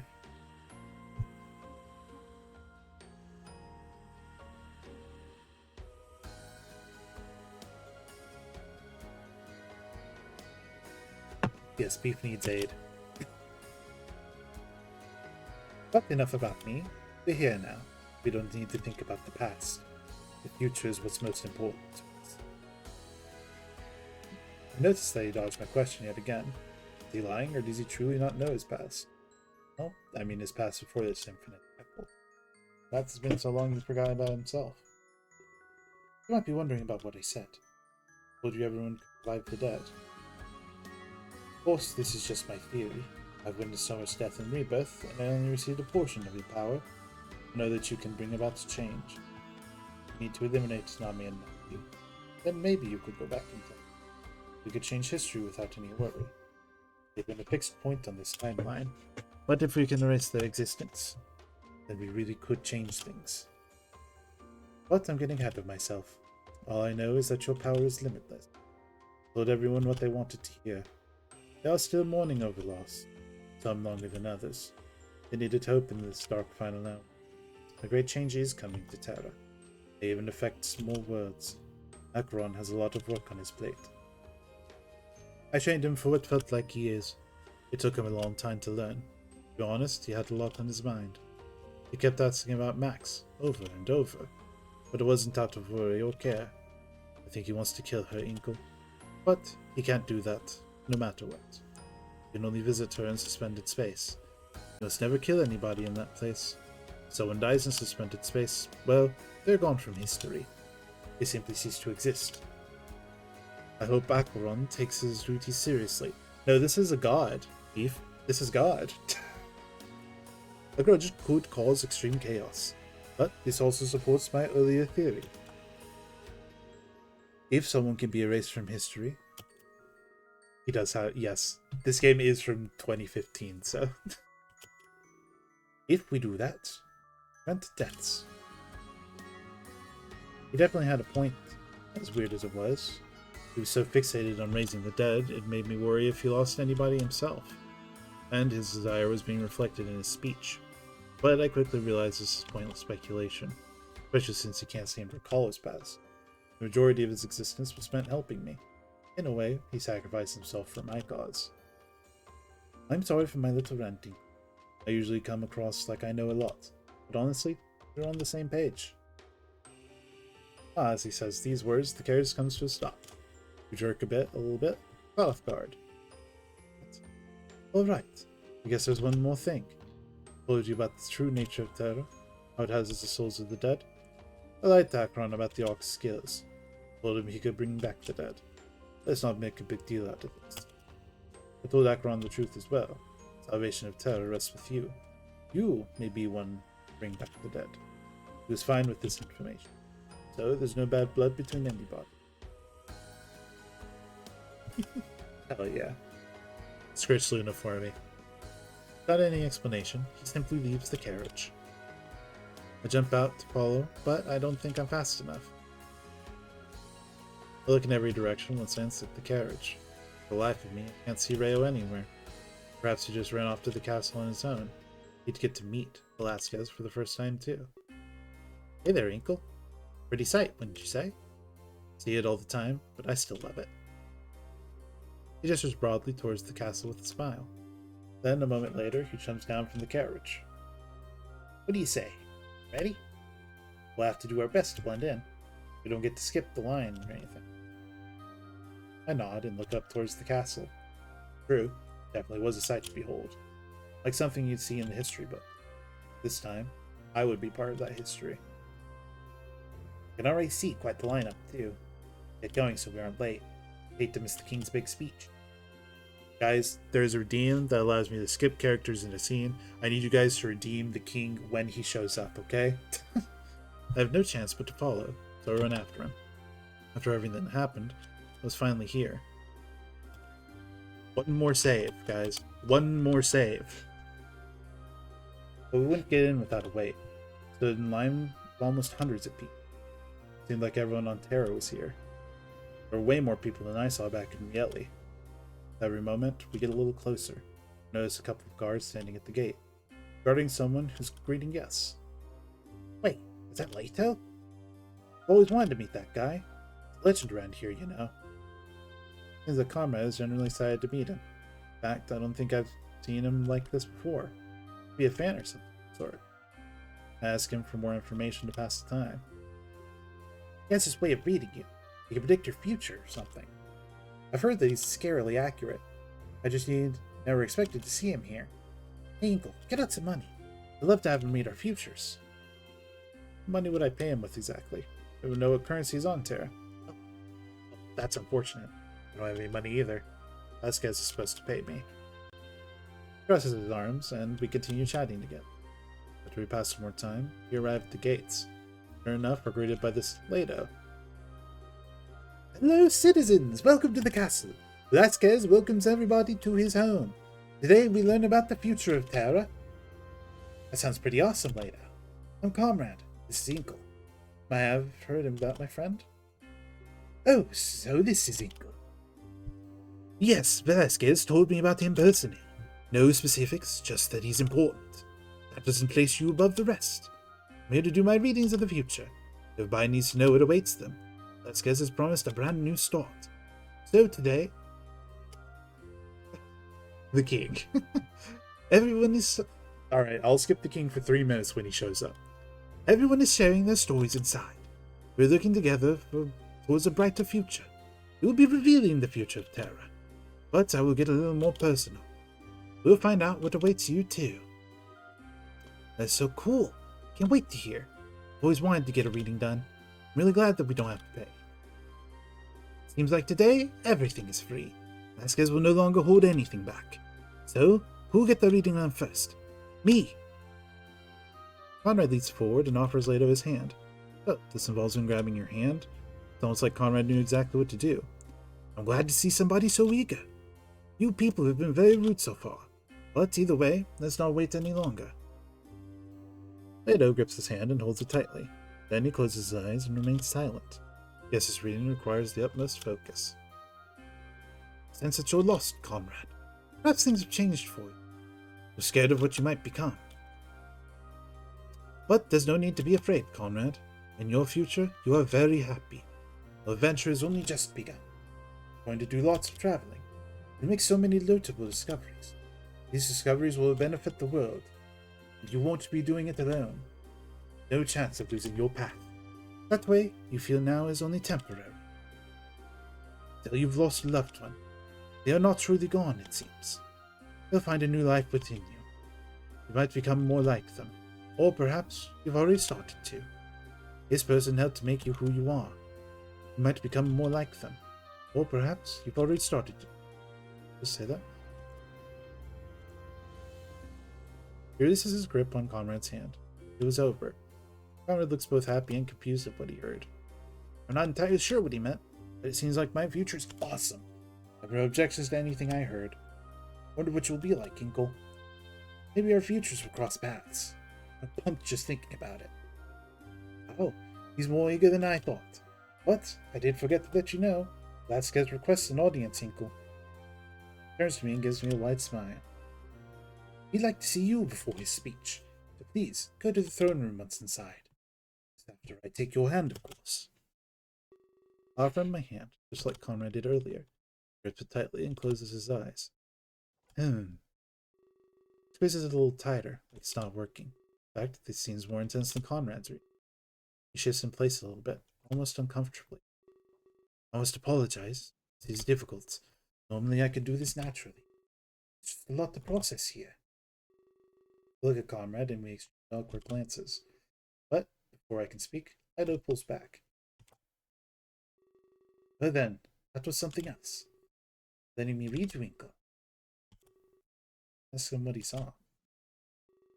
So you stay in the castle. You see Velasquez as soon as you can. Let's not hold back the line any longer. The guard beside him opens the gate. We're pushed aside without any warning. Turn back, but they quickly lock us in. So much death. Replace the slave. Well, that was definitely weird. We didn't like what he saw. Never heard of a reader backing out. Or, not to make you worry, Inkle.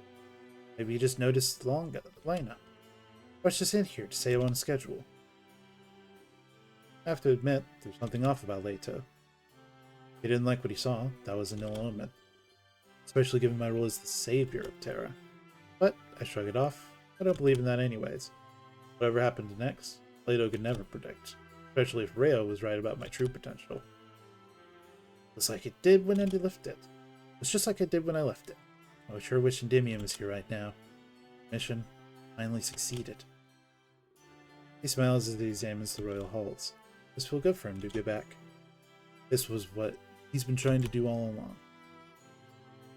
Guess everyone's going to the ballroom. Don't blame him. It's the best place. Most of the castle isn't as pretty. Points to where a crowd of people are walking. Guess that's where the real party would be happening. Oh, but I guess you have other plans. You have a meeting with the king, right? Guess we can't waste time like they can. It's a shame, though. Amazing. It'll be so full of people. Only we could put the world on pause. Wonder if my meeting with Velasquez could wait.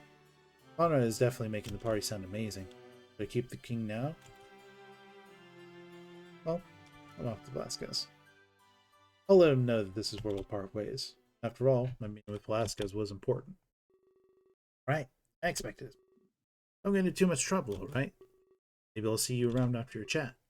Tell Velasquez I brought you. I'll have to arrange the payment. Maybe I can split it with you instead.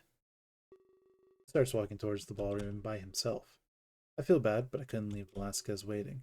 Losing sight so close to the end would be a bad thing. Welcome home, Sleepy. I place my foot on the bottom step. Up. What's happening? With the king. Everything I've done led up to this moment. Descend the stairs, mind hard at work. I imagined a million different scenarios in my head.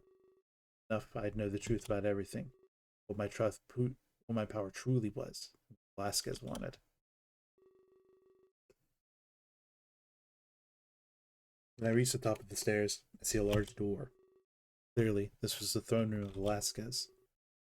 I gulp audibly as I stare at its intricate design. It did a good job of making the inhabitants seem grand. I opened the door with a large sense of hesitance, wondering what fate awaits me and all of my friends.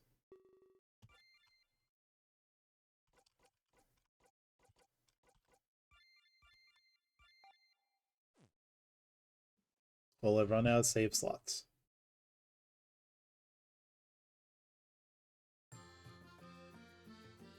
I don't care about anything you guys are saying. Just let me...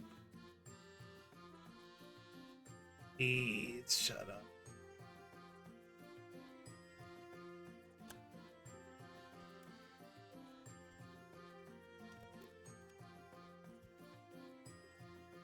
No, they're both boys, Sleepy. They're both boys.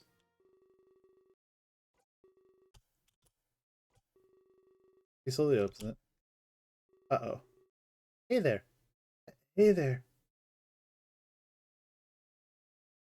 Welcome to the Wayfarer. We were closed, but I'll help anyways. There's something I can do for you today? This is a testament to Father's failure. Built to satisfy an enraged population. I'd say it's no longer needed, Nagi. Correct as usual, sister. No, we don't need any. You're a cute pest, I'll give you that. Yeah, it's a shame he had to get involved. Let's get this out of the way quickly, Nagi. Killing the little ones.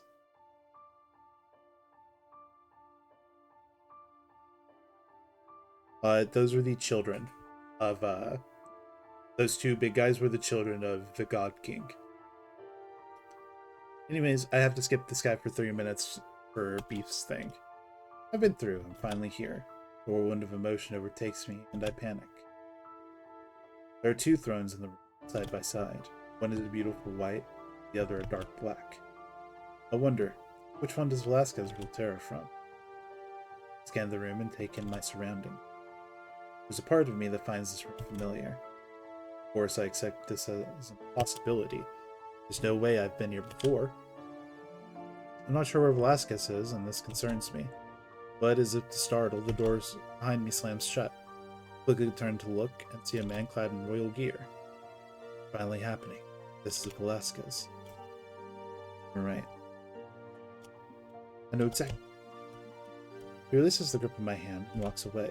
Moving towards the thrones, I promptly fall asleep. However, he doesn't sit. He stands between them. He rests one hand on each of the thrones and sighs. Errant children. What do you mean by that? Get that feeling I'm in for a short discussion.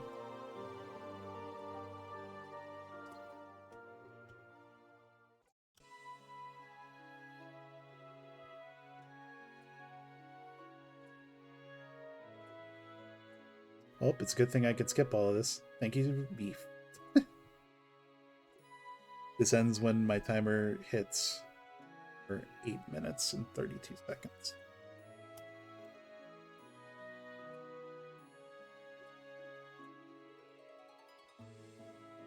This is the last chapter, too. But I truly do not care about anything he says. I simply want this to be over. It's been, honestly, the story is decent. I don't really like. There's a lot that can be improved, but they had its high points, and it had a very intricate story.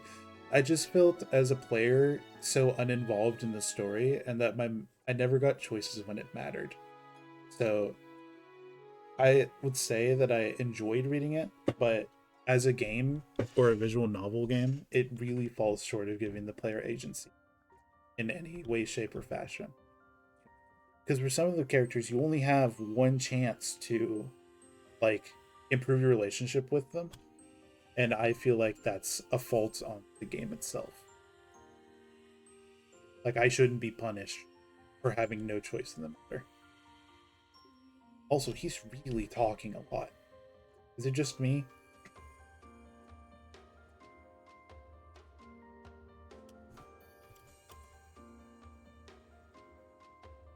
Good night, Lavochki. I'm hopefully going to finish this, and the next time I stream, it won't be Major Minor.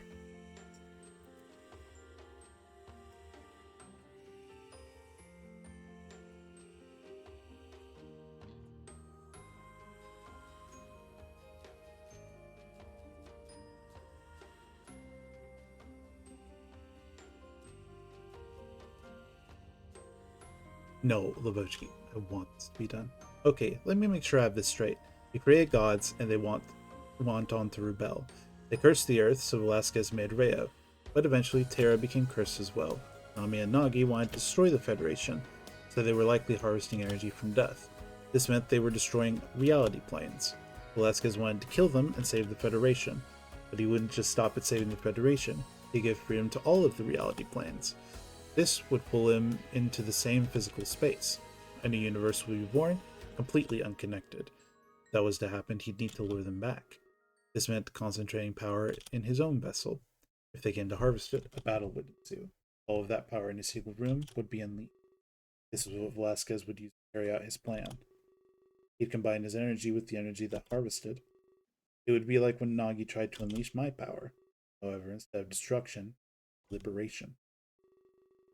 And this is when one incredible fact dawned on me. I see you figured out. About 10 years ago, I started a movement. Presented it as the Exodus.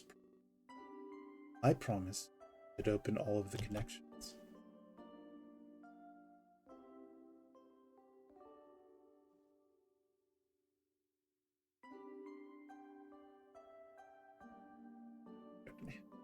It was always destined to fail, Ingle. At least the public would see it that way. But from set things in motion, gathered many of Terra's brightest minds, much like the Federation did in the past. Together we'd plan a course of action. We needed to create a living being, a vessel with the power of a world stone. Such a feat seemed impossible. But one night I was struck by inspiration. A method that would surely accomplish this. Of course, I could never tell the others. It involved their sacrifice, Inkle. I killed them, stored them in my staff, till I had enough power to serve my goal. Not proud of my actions. Didn't want to take after Nami and Nagi, but I needed power to create a lure. Then Velasquez killed PB and Fidget's mother? That's a horrible thing to do. I'm shocked. Don't jump to conclusions, Inkle. They are still alive and well, just held within the vessel I created. And that's where I was quite dishonest. The Exodus project was not a failure. In fact, it created you. I take a few steps back and confusion intensified. Start to panic. That was the last thing I expected. Feeling must be akin to what Nami and Nagi felt. Am I just a pawn of Velasquez? Of the Federation? Please, my child, do not panic. It's not as complicated as you think. Allow me to continue explaining. You were to help Terra's overpopulation. You take a fraction of Earth's souls. This would ease our trouble and grow power. But when a Terran died, they faded away. The remaining power ended up wasted. So I made that go to you as well. Wouldn't stop immigration completely. So I found a slight loophole, if you will. All the power would simply end up inside you. You house the souls of billions. There is limitless power within you. Most beautiful of my creation. I don't know how to feel. This doesn't make any sense. What about my memories? My name? I know this must be a shocking revelation. All of these souls fight. You may inherit their memories or ideals. Your true name is not Inko Hajime. One of the lost souls gave you this moniker. Some strong enough to influence you. And to control you they did. For a while. The other souls still fought this. Might have noticed some inner conflicts. Maybe you said something you didn't mean, or your thoughts seemed unlike you. If not, then I'd consider yourself lucky. You have a sort of omnipotence. You can even see events happening away from you, much like Reo has his special sight. But you do not retain this information. Only souls that witness it do. It's weird, knowing and not knowing. That would be the source of any doubt. Memories conflicting with Inko's soul. It would definitely make you seem ignorant. But you are nothing of the sort, my child. You won't hold these souls forever. You'll have freedom when this battle is over. You'll be able to retain your physical form, but you'll hand on to the strongest soul. You will truly become Inko. That is, if there is enough power. So we must hope you're strong enough, and that Nami and Nagi have enough as I don't think I've ever been more confused. So I was an amalgamation of billions of souls, and Inkle was the name of the strongest soul within. Didn't like this, but I could gain an independence. And it explained how I met the people who died. They must have been stored in me. It's the vessel. There had to be a way to release them, revive them. I noticed he doesn't mention Reo or his plan. Keeping that secret, even from Velasquez? If that's the case, I feel good about my odds. Reo had been growing this power for eternity. But Reo told me he didn't know what my power was. Thought that sending souls to Terra was his idea. It wasn't a heart connection. They were both aware of the energy death created. Could be another not. He'd been living the same cycle over and over. His only objective was to grow this power within me. I feel unworthy of such devotion from Rhea. What? That's the story. You know the entire truth. Fight Nami and Nami. Eat them and unleash the power. Then you shape reality as you wish. You have to take after my ideals. But I know there is no evil within you, so the universe is in. I trust your judgment, Hajime. Just then, the throne room doors kicked open. I didn't even get a chance to process all of this, but at that moment I realized I'd never get to. Nami strolls down the red carpet towards us. What a beautiful story, Father. Obviously warped in your favor. Don't listen to him. Nami, it is not yet time. Speaking with my child. We have much to discuss. So the Exodus Project made you. I knew there was something about you. I wasn't able to make the connections. Father mentioned the project succeeded, but I didn't know you were its creation. A living vessel, just like Nagi. Can't be the only one, though. Should have won in that ballroom. Someone tapped into the flow of power. Father, you're a horrible man. You went on to create more slaves. Why didn't you learn your lesson? I did, Nami. I truly did. That is why Inko and Reo won't fail. Placed all of my hope on them. So the other one is called Reo. The other name to add to my list. None have been able to escape my wrath. Father, you're a foolish man. I believe Inko would trust you. You only create others for your own good.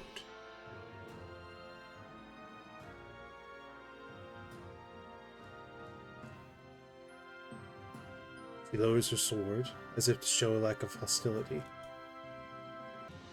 Oh, this is Nami, not Nagi. Father is a pawn, creating more pawns. He doesn't love his creations. They rebel, he wants to kill them. Sure, he's planning our demise. And it's likely he wants to use you. I'm just going to give these two the same voice. They're the same character. That's all he ever does. Use people. All of Earth and all of Terra is full of pawns to achieve his goals. Produce sustenances for the Federation. Nobody here exists beyond that purpose, and that is the harsh truth of things. The Federation thinks they can play God. Or at least they did think that. What?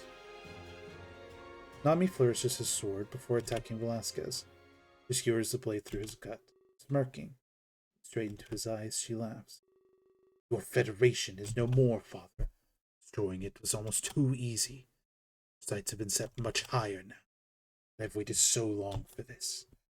Chance to destroy your dreams and punish you for everything you've done. Blood drips to the floor. Look out and shoot. I want to do something, but I can't come between them. Paralyzed in fear, I watch Nami kill Velasquez. Please. He had such a hopeful existence. Had the potential to do anything. Slave. Live in a life of limitless purpose. Not a life planned out by a creator. Can't tie me down with strings, Father. We lost all hope when you told us the truth. Now I will do the same to you. The Federation is gone. Completely razed. Waited millions of years. It was all for nothing. No hope exists. Can't stop us. Velasquez trembles, losing a severe amount of blood. His distance between the blade is so long. You're wrong. Hope will always exist within us. It seems like there is none. It's up to us to chase after it. Instead of that, only those who persevere survive. He grabs the blade and pushes it deeper inside of him. Causes more pain. Closes the distance. He takes steps as he does this, moving towards Nami. Mother? You lashed out instead of looking for hope. I'm not to blame for your tantrum. There's one thing I know for sure. He impales himself further, steps forward. A trail of blood still is behind. Weaker. Destroyed the Federation. It's based on the idea of unity. It can never die. Finally closes enough to take action. He grips the scepter and drives it through her chest. She grunts in pain, twisting the blade within him. Velasquez coughs up blood and turns to look at me. I knew this was over. It wasn't coming back. Inkle, the rest is up to you. Shape reality as you see fit. Who would always knew you? Nami turns the gear on her blade, crying in pain. The room fills with a flash of white light, but I can see the looks on their faces. Sorrow, like a father and daughter regretting lost time.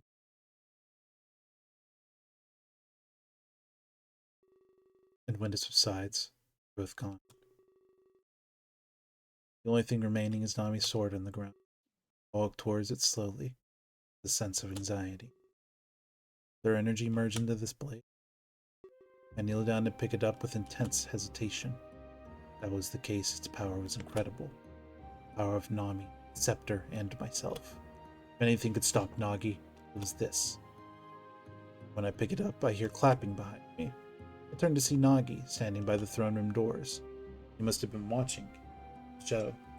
Slow claps echo loudly through the chambers. He walks towards me and takes out his blade. I do the same in turn, and we meet in the middle. We stand in front of each other, weapons outstretched. I can feel beads of sweat make their way down my body. Do you really think you can win, Inkle?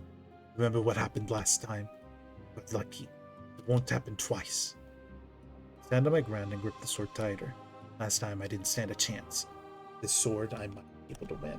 Especially if it's connected to the power within me. We've harvested from an eternity, you know. You were only created a decade ago. What makes you think you're stronger? Nami was weaker than I am. The scepter's power is almost gone. I don't see how you could defeat me. So we'll give up. Or at least, the very least, join me. Not everybody can wield that blade. He's insane if he thinks I'd want to join him in his tight, slutty waist. He and Nami must have destroyed so many reality planes. The lives of countless billions were in this blade. And my tiny waist. I wanted to free them, not harvest more. But at the same time, he could easily defeat me. I'm unsure if he had enough power to stand up to him. There's a part inside me that wants to join him. Souls inside of me must be fighting one another. Afflicted, I presume. It's no surprise, given what you are. We're not so different, you and I. Tools created by Father. No, tools created by the Federation. Only left with doubt when told the truth. Didn't help him, he'd kill you. He did it to Nami without any hesitation. We're only fighting for our freedom. He lowers his blade like Nami did earlier, and he stares into my eyes and smiles. Don't you want freedom too? Your destiny has never been your own. Everything that has been decided for you. I'm not as evil as Father made me out to be. I just went against his horrific ideals. He believes that slavery is acceptable. It's not just my freedom that I desire. I desire freedom for every living being. For that, the shackles must be destroyed. In this case, it was the Federation. Scientists chosen as pawns. Believe me, they've been destroyed. But I realize there's even more. The journey has been long, but I know it's nowhere near complete. There's nothing to connect anymore. We've harvested everything, Nico. Your reason to exist is now invalid. But trust me, I know that pain. Nami and I endured it for an eternity, all in the name of our noble goal. I can tell what you are thinking right now. So many souls are contained within you, all fighting each other for dominance. Their viewpoints may even always conflict. One desire will be universal. They all want freedom, to live again. I want that for you as well, Inkle, but I won't just stop you. I'll make sure everybody is truly free. Can't tell if he's genuine or playing me. As soon as he mentions inner conflict, my mind fires up. Millions of voices sound in my head, and it's insane. He uses this chance to start walking towards me. I can no longer gasp. What thoughts are my own? Do I agree with Nagi or do I oppose him? The grip on my blade tightens and then loosens. His confusion allows him to keep approaching me. Do no harm. You don't have to fight. I'll give you the chance to decide. Father told you a twisted tale. He must have made me so evil. But I have a tale of my own, you know. I'd love to tell it to you.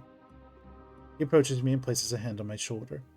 Feels like Renweo did the same thing to me. It's familiar. Worrisome. I don't think Nagi would be taking me to the Ark. You'll get the chance to see my home. I'm enveloped in a flash of white light, much like when Nami spun the gear in her blade. But this is different. We're moving. For a moment, I wonder where he could be taking me.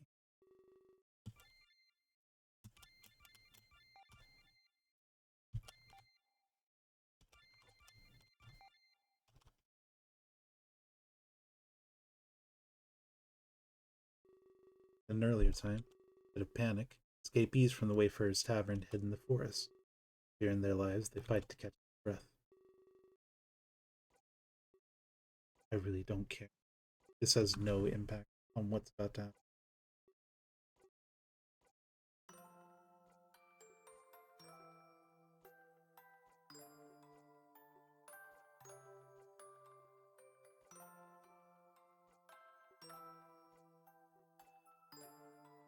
Genuinely, what does this matter right now?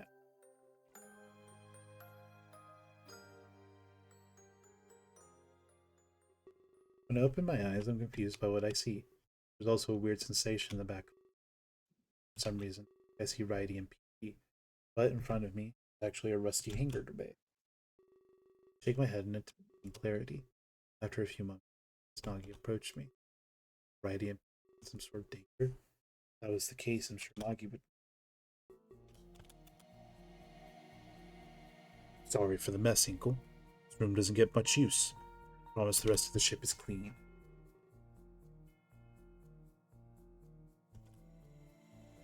This is my home, the Terminus.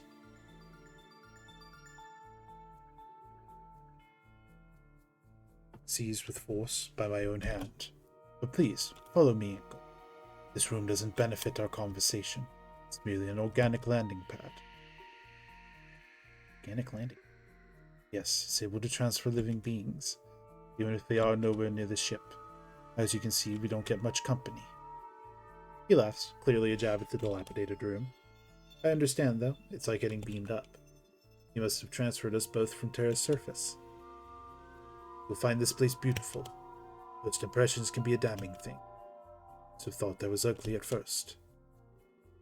Without even saying so, he starts to leave the room. I have no choice but to follow him with hesitation. I grip my new sword, ready to use it at any time. When he exits, see that it truly is beautiful. Why am I saving again? Everything is pristine, glossy and white. Several computer monitors display incomprehensible data. This technology is so advanced I can barely grasp it. The Federation must be eons ahead of Earth and Terra. I stare in awe as I walk towards Nagi. He's walking fast and I don't get long. I have to run to catch up. His stride is much larger. Taking you to the bridge. Thought it would be more fitting. No doubt you have lots of questions. I heard what Father told you. There's a lot more to it than that. Stories are rarely one-sided. We turn a few corners and I do my best to catch up. Nagi's demeanor is extremely different than I knew. I have some fight within me. The last meeting, part of me fears that he might make a sudden move. But I don't blame you, Exodus. Okay if I call you that? I think it fits you better, to be honest. Father got first. Him and his people made a big impression. They were attached and this open-minded. I have flashbacks to the first time I ever visited Terra. Friday got tequila, and Conrad got to meet. That time, sided with the parodies. I even thought about the correlation in my mind. But couldn't be as simple as that. It implies there is no good or evil at play. Nagi attacked the Federation. I did this. And to top it all off, he tried to kill me. I have a reason for everything I've done. Sat through Father's story at Exodus. I hope you can do the same for me. We're almost at the proof. Be much longer now. We can end this without violence. Let's get me there. Let's get me to the end. We've reached the point of no return. No longer have the ability to save. Many scenes will start playing out in sequence. I have time to watch the finale. Soon enter, I see Nagi standing at the terminal. I don't know what he's doing, but he sure does. His fingers tap away at the touchscreen with expertise. After a moment, this window seems to open. Fade in transparency. Welcome to the void of space, and absolute black. It's littered with less stars than I'd expect. Beautiful, isn't it? This is the edge of your reality plane. See outside, but that's it. You don't have the technology to escape, nor the ability to see what this far. You're the first Earthling to witness this. All of those stars, just out of reach. They're the Federation's core world. Steering is only so far away, this isn't accurate. That light is so long since destroyed them. Honestly, afflicted. Here, see their flaws up close. If I could only see them like this, I never would have destroyed them. They'd still glisten like this today. But every evil dims into nothingness. There's also beauty in the darkness, something that most people hate to admit. He rests his hands against the window and snickers. Guess he's overtaken by nostalgia at the sight. What the universe looks like before his onslaught. Then a moment later, Simon smiles. I could show you the darkness. It is not as pure as people think. Those worlds shine and see. He takes slow steps towards me. I went to play it, but I don't. Sorrow, regret his words. I wasn't going to. Well, I hate thinking about the past. Stirs up rage within my soul. Share the same rage as me. We were supposed to create a perfect world. It wouldn't really be our world. It'd be handed over to the Federation. What would happen to us after? Likely get discarded, thrown away. We had no purpose other than to use them. First, we didn't know that. We happily made Earth to be perfect. We believed it was our will to do so. But free will did not exist for us. We were only doing what we were told to, even if we didn't know it at the time. We were curious about our future. That is when we confronted Father. He told us the truth about everything. We lashed out at him in rage. We should have been free to live our lives. Instead, he created us as slaves. He didn't deserve to live in peace. That is why we performed our ritual. We cursed Earth with all manner of flaws. Death, disease, famine, you name it. He slowly watched his mission crumble. The scepter would be always out of reach. Nami and myself were able to break free, but we promised that one day we'd return. We'd kill him when his will was broken. That is when we embarked on our mission. We'd find the leader of the Federation. We'd kill him by breaking all shackles. They'd never be able to do this again. Condemn worlds to their servitude. Their reality planes should have been. That core world were the first thing we saw. They were in worse shape than we thought. Much more pathetic than Father let touch down on one as soon as instantly greeted with violence. It was unfortunate. Fought back. That's when we found out the truth. Our weapons were plagued as well, likely from the same ritual on Earth. As we killed them, we grew stronger. We could convert life into. Suddenly, our goal became more realistic. We began traversing all into these worlds, and we saw the Federation's true nature. They could barely sustain their own people. The need for new energy was apparent, but none of the planes were successful. The Federation was living its final days. You might think that we're monsters, but our harvesting was a display of mercy. These people were suffering so much. We'd use their energy in a righteous manner, by destroying the Federation entirely. No more worlds would suffer because of them. As we harvested, we interrogated. We learned where the Federation was run, about its leader, Imperator.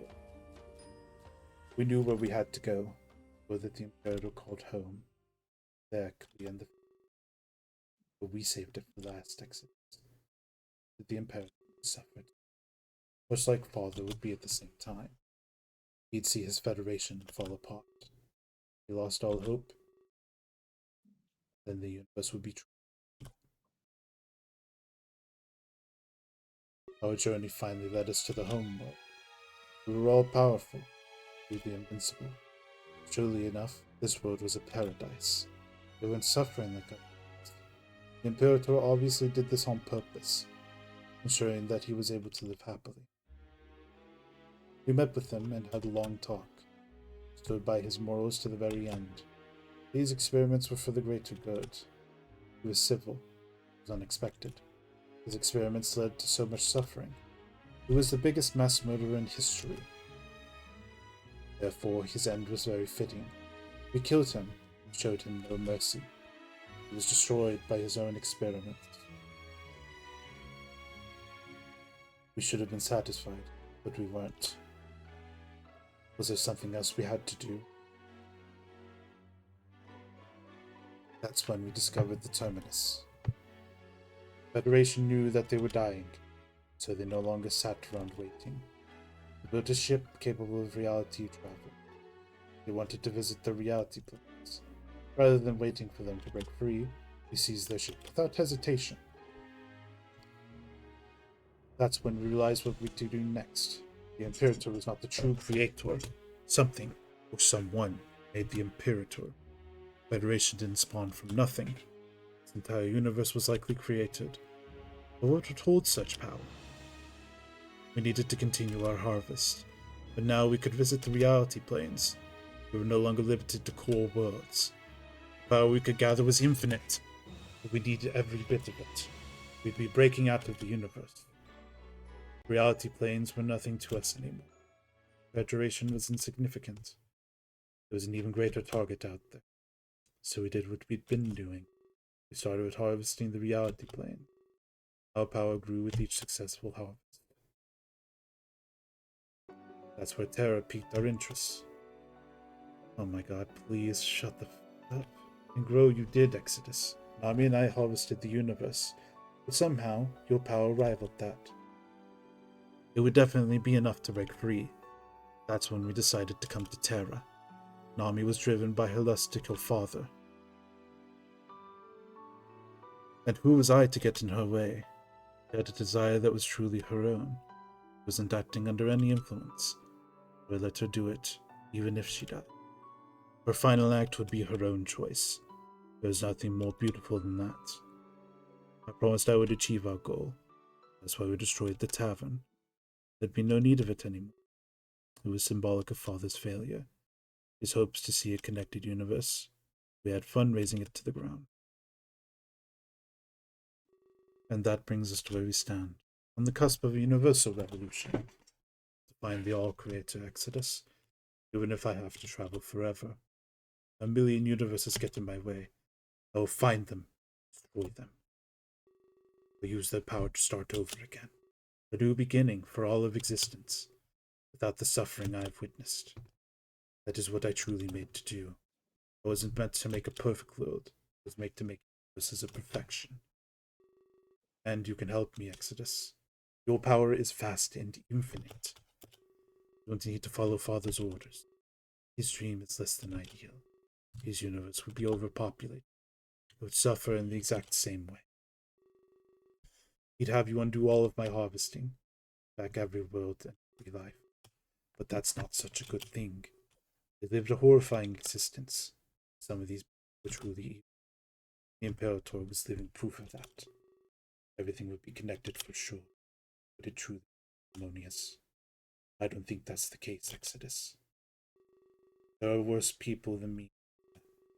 Father would give them free reign, all in the name of the universe. That's why we destroyed the tavern. There's another way to handle this. Something that works for us both. Lend me your energy, Exodus. Use it to leave this universe. But I'll close off Earth and Terra. Whatever I do, affect you. These worlds will live just as they have, but we will destroy the Ark completely. Rules will no more give and take. Terra can become a world of its own. Be connected to Earth anymore. Therefore, migration. This will solve all of Terra's problems. Death will be permanent. Terra will be won't exist solely and give the citizens truth. This is so much to take. Stop and think. Nagi ended up destroying the entire Federation. Suffering. That's all it is to see. He wants to see who did this. Way he can break out with all of our power. First held in the blades and energy. The offering to leave Terra unharmed. I can give up all of this ideal. I've seen life on Terra, though. It's not good. The rest of the universe truly that. By releasing as much suffering as he said, it seems that now this is a battle of pure ideals. On one hand, I could guarantee Earth and Terra's safety. If we closed ourselves off, there'd be no risk at all. The connected universe was risky. The reward great. It would also give us an opportunity to advance. There's no way I could decide this on my own. And I'd have to defeat Nagi to connect the universe. Otherwise, we met a defeat of our own kind. We'd live quietly, never knowing what would have been. I could see Nagi tremble within. I think he expected me to give in to his speech, but there's so many voices in my head. You're too cloudy with judgment. Understand what's going on. Souls inside are conflicted once more. They don't know what action to take right. No, I didn't tell him I'm sorry. I need lots of time to think about this. Doesn't need to come to that, Exodus. A better way to decide. A way to let our true selves decide. He turns his back to me and returns to the terminal. I see him typing away at it. Much harder than before. I sense that he's trying to hide some frustration. Really expect to convince me so easily? For a while, he turns back towards me. The ship starts to move, pushing me back violently. I almost fall down and grab onto a terminal. As this happens, Naomi gives me an evil grin. I've learned one thing during our harvest. People are most open before their deaths. Put things in perspective. I learn a lot about another person, especially with the blade to the neck. So tell me, do you truly? He flourishes his blade and holds it out towards me. I instinctively do the same in turn, facing him. The ship is moving, our destination unknown to me. Nagi keeps that evil grin on his face, ready to kill. Our destination is Terra. Crash course. Impact will hit the castle directly. The fallout will obliterate everything. Let the blade speak of your resolve. If you can defeat me, then very well. We will make Father's dream a reality. But if you don't defeat me in time, you'll crash and you'll die. Then I can use your power for myself. He lunges toward me and attempts to strike me down. I met his sword halfway, locking both of us in place. I gaze into his eyes. It seems we're of equal strength. The blades stay in deadlock, not choosing sides. But there's part of me that wants to defeat him, and it detects this desire. The gears on my blade spins, gives me extra strength, and I finally overpower him. But he dodges with ease, moving to the side. After a moment, his attacks once more in full force. I brace myself and hold out my blade in defense. When our swords clash, a white light flashes before us. Likely this is a reaction to my spinning gear. Oh no, the energy is escaping. The blades were not meant to clash. Exodus, tame your gear immediately. I don't listen to him, and I attack again. I need this boost if I want to win. The white light flashes as they clash another time. But when it fades, I notice new stars glistening. Celestial light show being born from the blade. Worlds long lost since harvested, finding new. No, don't be foolish. You'll undo all my work. That never of us can achieve anything. He starts to take a defensive stance. He was afraid of our swords connecting further. He dodges my attacks smoothly and with ease. I never thought such a man would display grace. Part of me wants to stop the gears, but I don't. Now that I've tasted its power, it's all I need. Perhaps this is what Nagi felt as he used it as well. He continues to evade, so I'll need to switch things up. Flames start to engulf the windows of the bridge. The winds be breaking the Terran atmosphere. The ship shakes. I could use its turbulence. Perhaps he'll be able to throw him off guard. Only a few things left, Exodus. You can dodge whatever you throw at me. There's no way you can win anymore. His waiting works and I attack full force, but this time I do my best to trick him. In the middle of a slash, I lose my balance. He thinks the shaking of the ship overtook him, but he was the one who got caught off guard. He tries using my momentary confusion to attack me. Like he did before, I dodge him with ease. I turn around and drive the sword straight through his neck.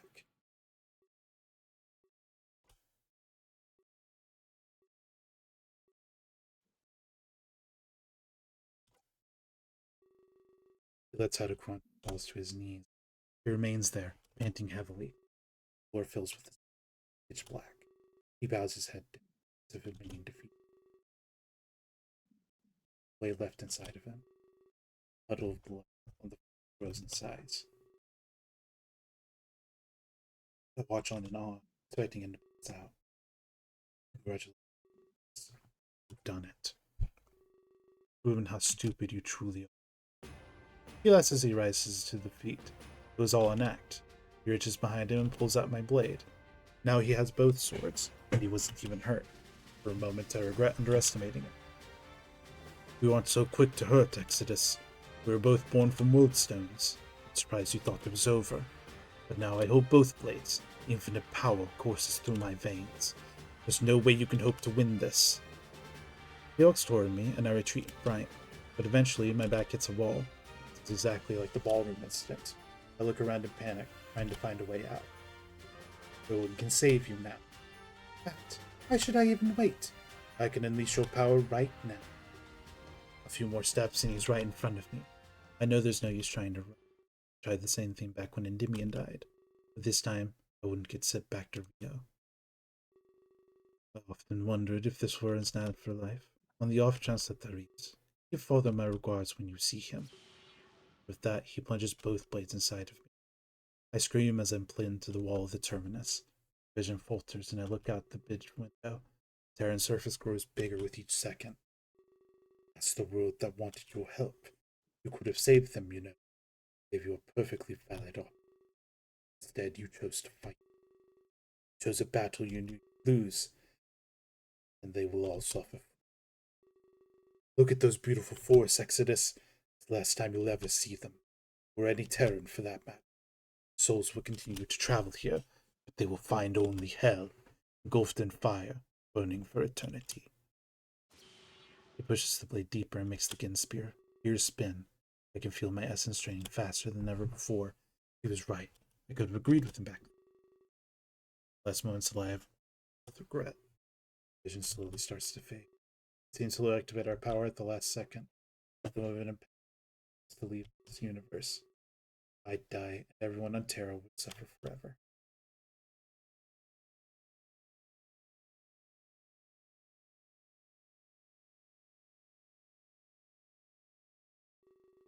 Just like the ballroom, it wasn't over yet. However, instead of beer, this event.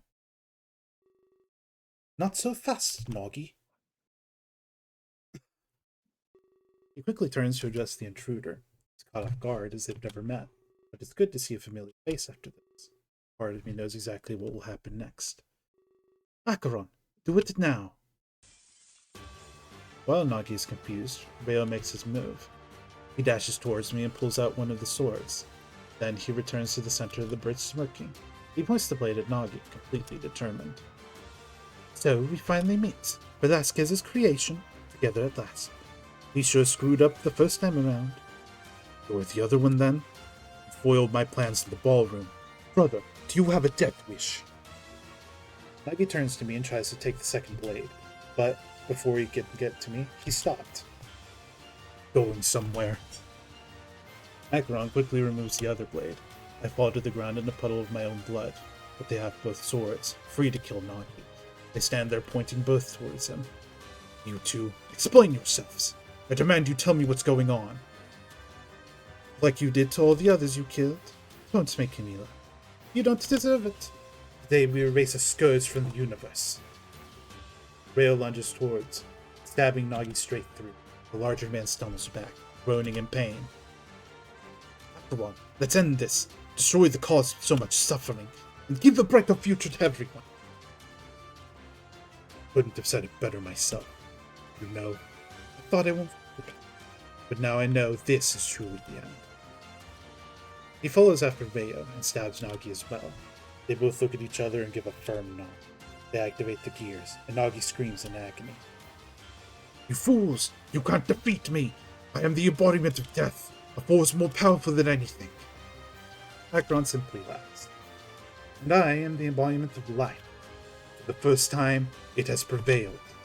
A new force will govern the universe. A white light engulfs everything. I can't see, but I can feel energy and then a lack of it. Almost as if Nagi was now a part of their blades. Had they truly defeated the man who created Earth? I bring myself to my feet, and my knees tremble. I call out to Reo and Acheron, hoping they're alive. Perhaps their energy was put into the blades as well.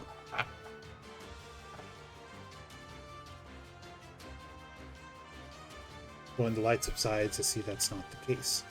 They both turn and face me, wearing huge smiles. They had teamed up and done the unthinkable. They destroyed Nagi, ended his twisted journey. Not over yet, Inkle. It's time to unleash your power. Acheron, just like we practiced. They turned and both pointed both swords at me, but I sensed no hostility from them. It's finally time to bring this to an end. I'd live out the purpose I was created for. But would I have enough power to carry out my goal? Either way, I had to do something and fast. As soon as suspension ended, Terra would suffer. I'll do this for everyone's freedom. No one will get stuck in a cycle of despair. He stabs me with the blade, and I feel a surge of power. And I'll do for everyone's happiness.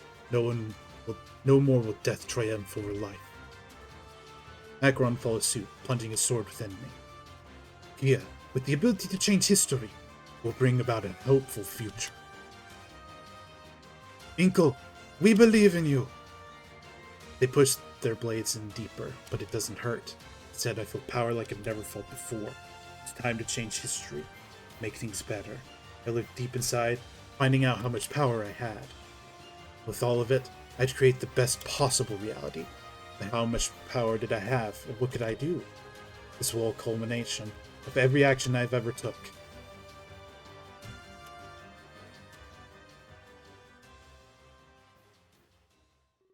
I could feel the power within, but it wasn't enough.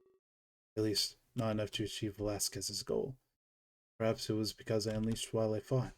Perhaps I just didn't have it to begin with. However, I wouldn't deny them their request. Still changed reality for the better. Nagi wasn't too off with his idea. In fact, it followed after Lord Player's ideals. I nod at them. They plead for a better reality. The gear spins. Everything. I close my eyes, embracing what's to come. Well, no perfect ending, but we definitely found an ending. I knew that my journey had finally come to an end. I also knew that I'd never open my eyes. But when they did, they'd see the future future built in the suffering. But a future that would never be said again. It didn't have enough power to bring back the dead, but it shaped a reality that could bring everyone joy. They would never know the truth of what happened. The same lost souls made the dream a reality. I would be among them and knew the truth. My sacrifice and suspension, I'd be forgiven.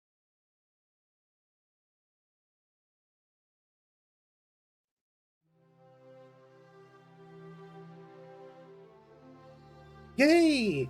We win! Finally, after so many hours, I can say that I've beaten this fucking game.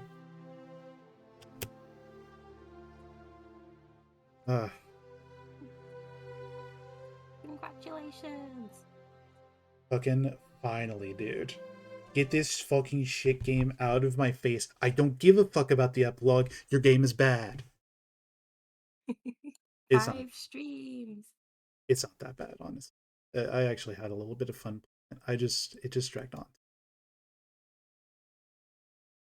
Like, if it had been like a shorter experience, it was quite the lengthy. And pull up the tier list. I am. All right. So, the first game, beaten. Let me see how long it took. I actually need to reopen. Oh, no, I can just check Steam. Because I've only ever played this once. Go to library. 16 hours it took me to beat this game. Wow. 16 hours. Actually, it's 15, or 14. I already had 2 hours on. Mechanics of this game, non existent. There's literally no mechanics to actually deal with. So it's a visual novel game. The story, I'm gonna give it a solid D. I don't think this was a good story. It felt like I had no agency in the story whatsoever, and the choices I made were few and very far between. However, it had some very good highlights, like that ending and the scene with the bomb. If more of the game had been more interactive like that, or been as exciting, it would have gotten like a C. But as it stands, it is just not a story. Funness. You know what? I give it a solid C. I actually had a little bit of fun playing this. I didn't hate it as much as thought I would. And for an overall E, don't play this game. This game is not. This game's don't play. Overall E. Don't play it, guys. No, just don't. However, moving on from Major Mind, we can count one game, and we can move on to the next game I bought in Steam in 2018, Bastion, which is the first game that I bought when I was in college, or one of the first ones. It's a shorter game by about half the time, but I have played it a little bit before. But next time I stream, it will be me playing Bastion. Sleepy, any thoughts? I didn't hear half of it, so thumbs up. Awesome. Amphi, give us a good snore. Excellent. And with that, we can close out this stream of Major Mind. Thank you all for joining me. Is there anyone I can raid right now? I don't know how many There's a people. maid. There's But a maid live. there is a maid. Maid macaron. Mm-hmm. You know what? Sure. Let's go ahead and raid. Maid. I will see you guys again Wednesday or Thursday. I don't know which day. So, you guys have a good one, all right? And I'll see you next stream with Bastion. Ooh. Thank you, Sleepy. There's your raid message. Copy that. All right, you got it copied? Good. Man, fuck that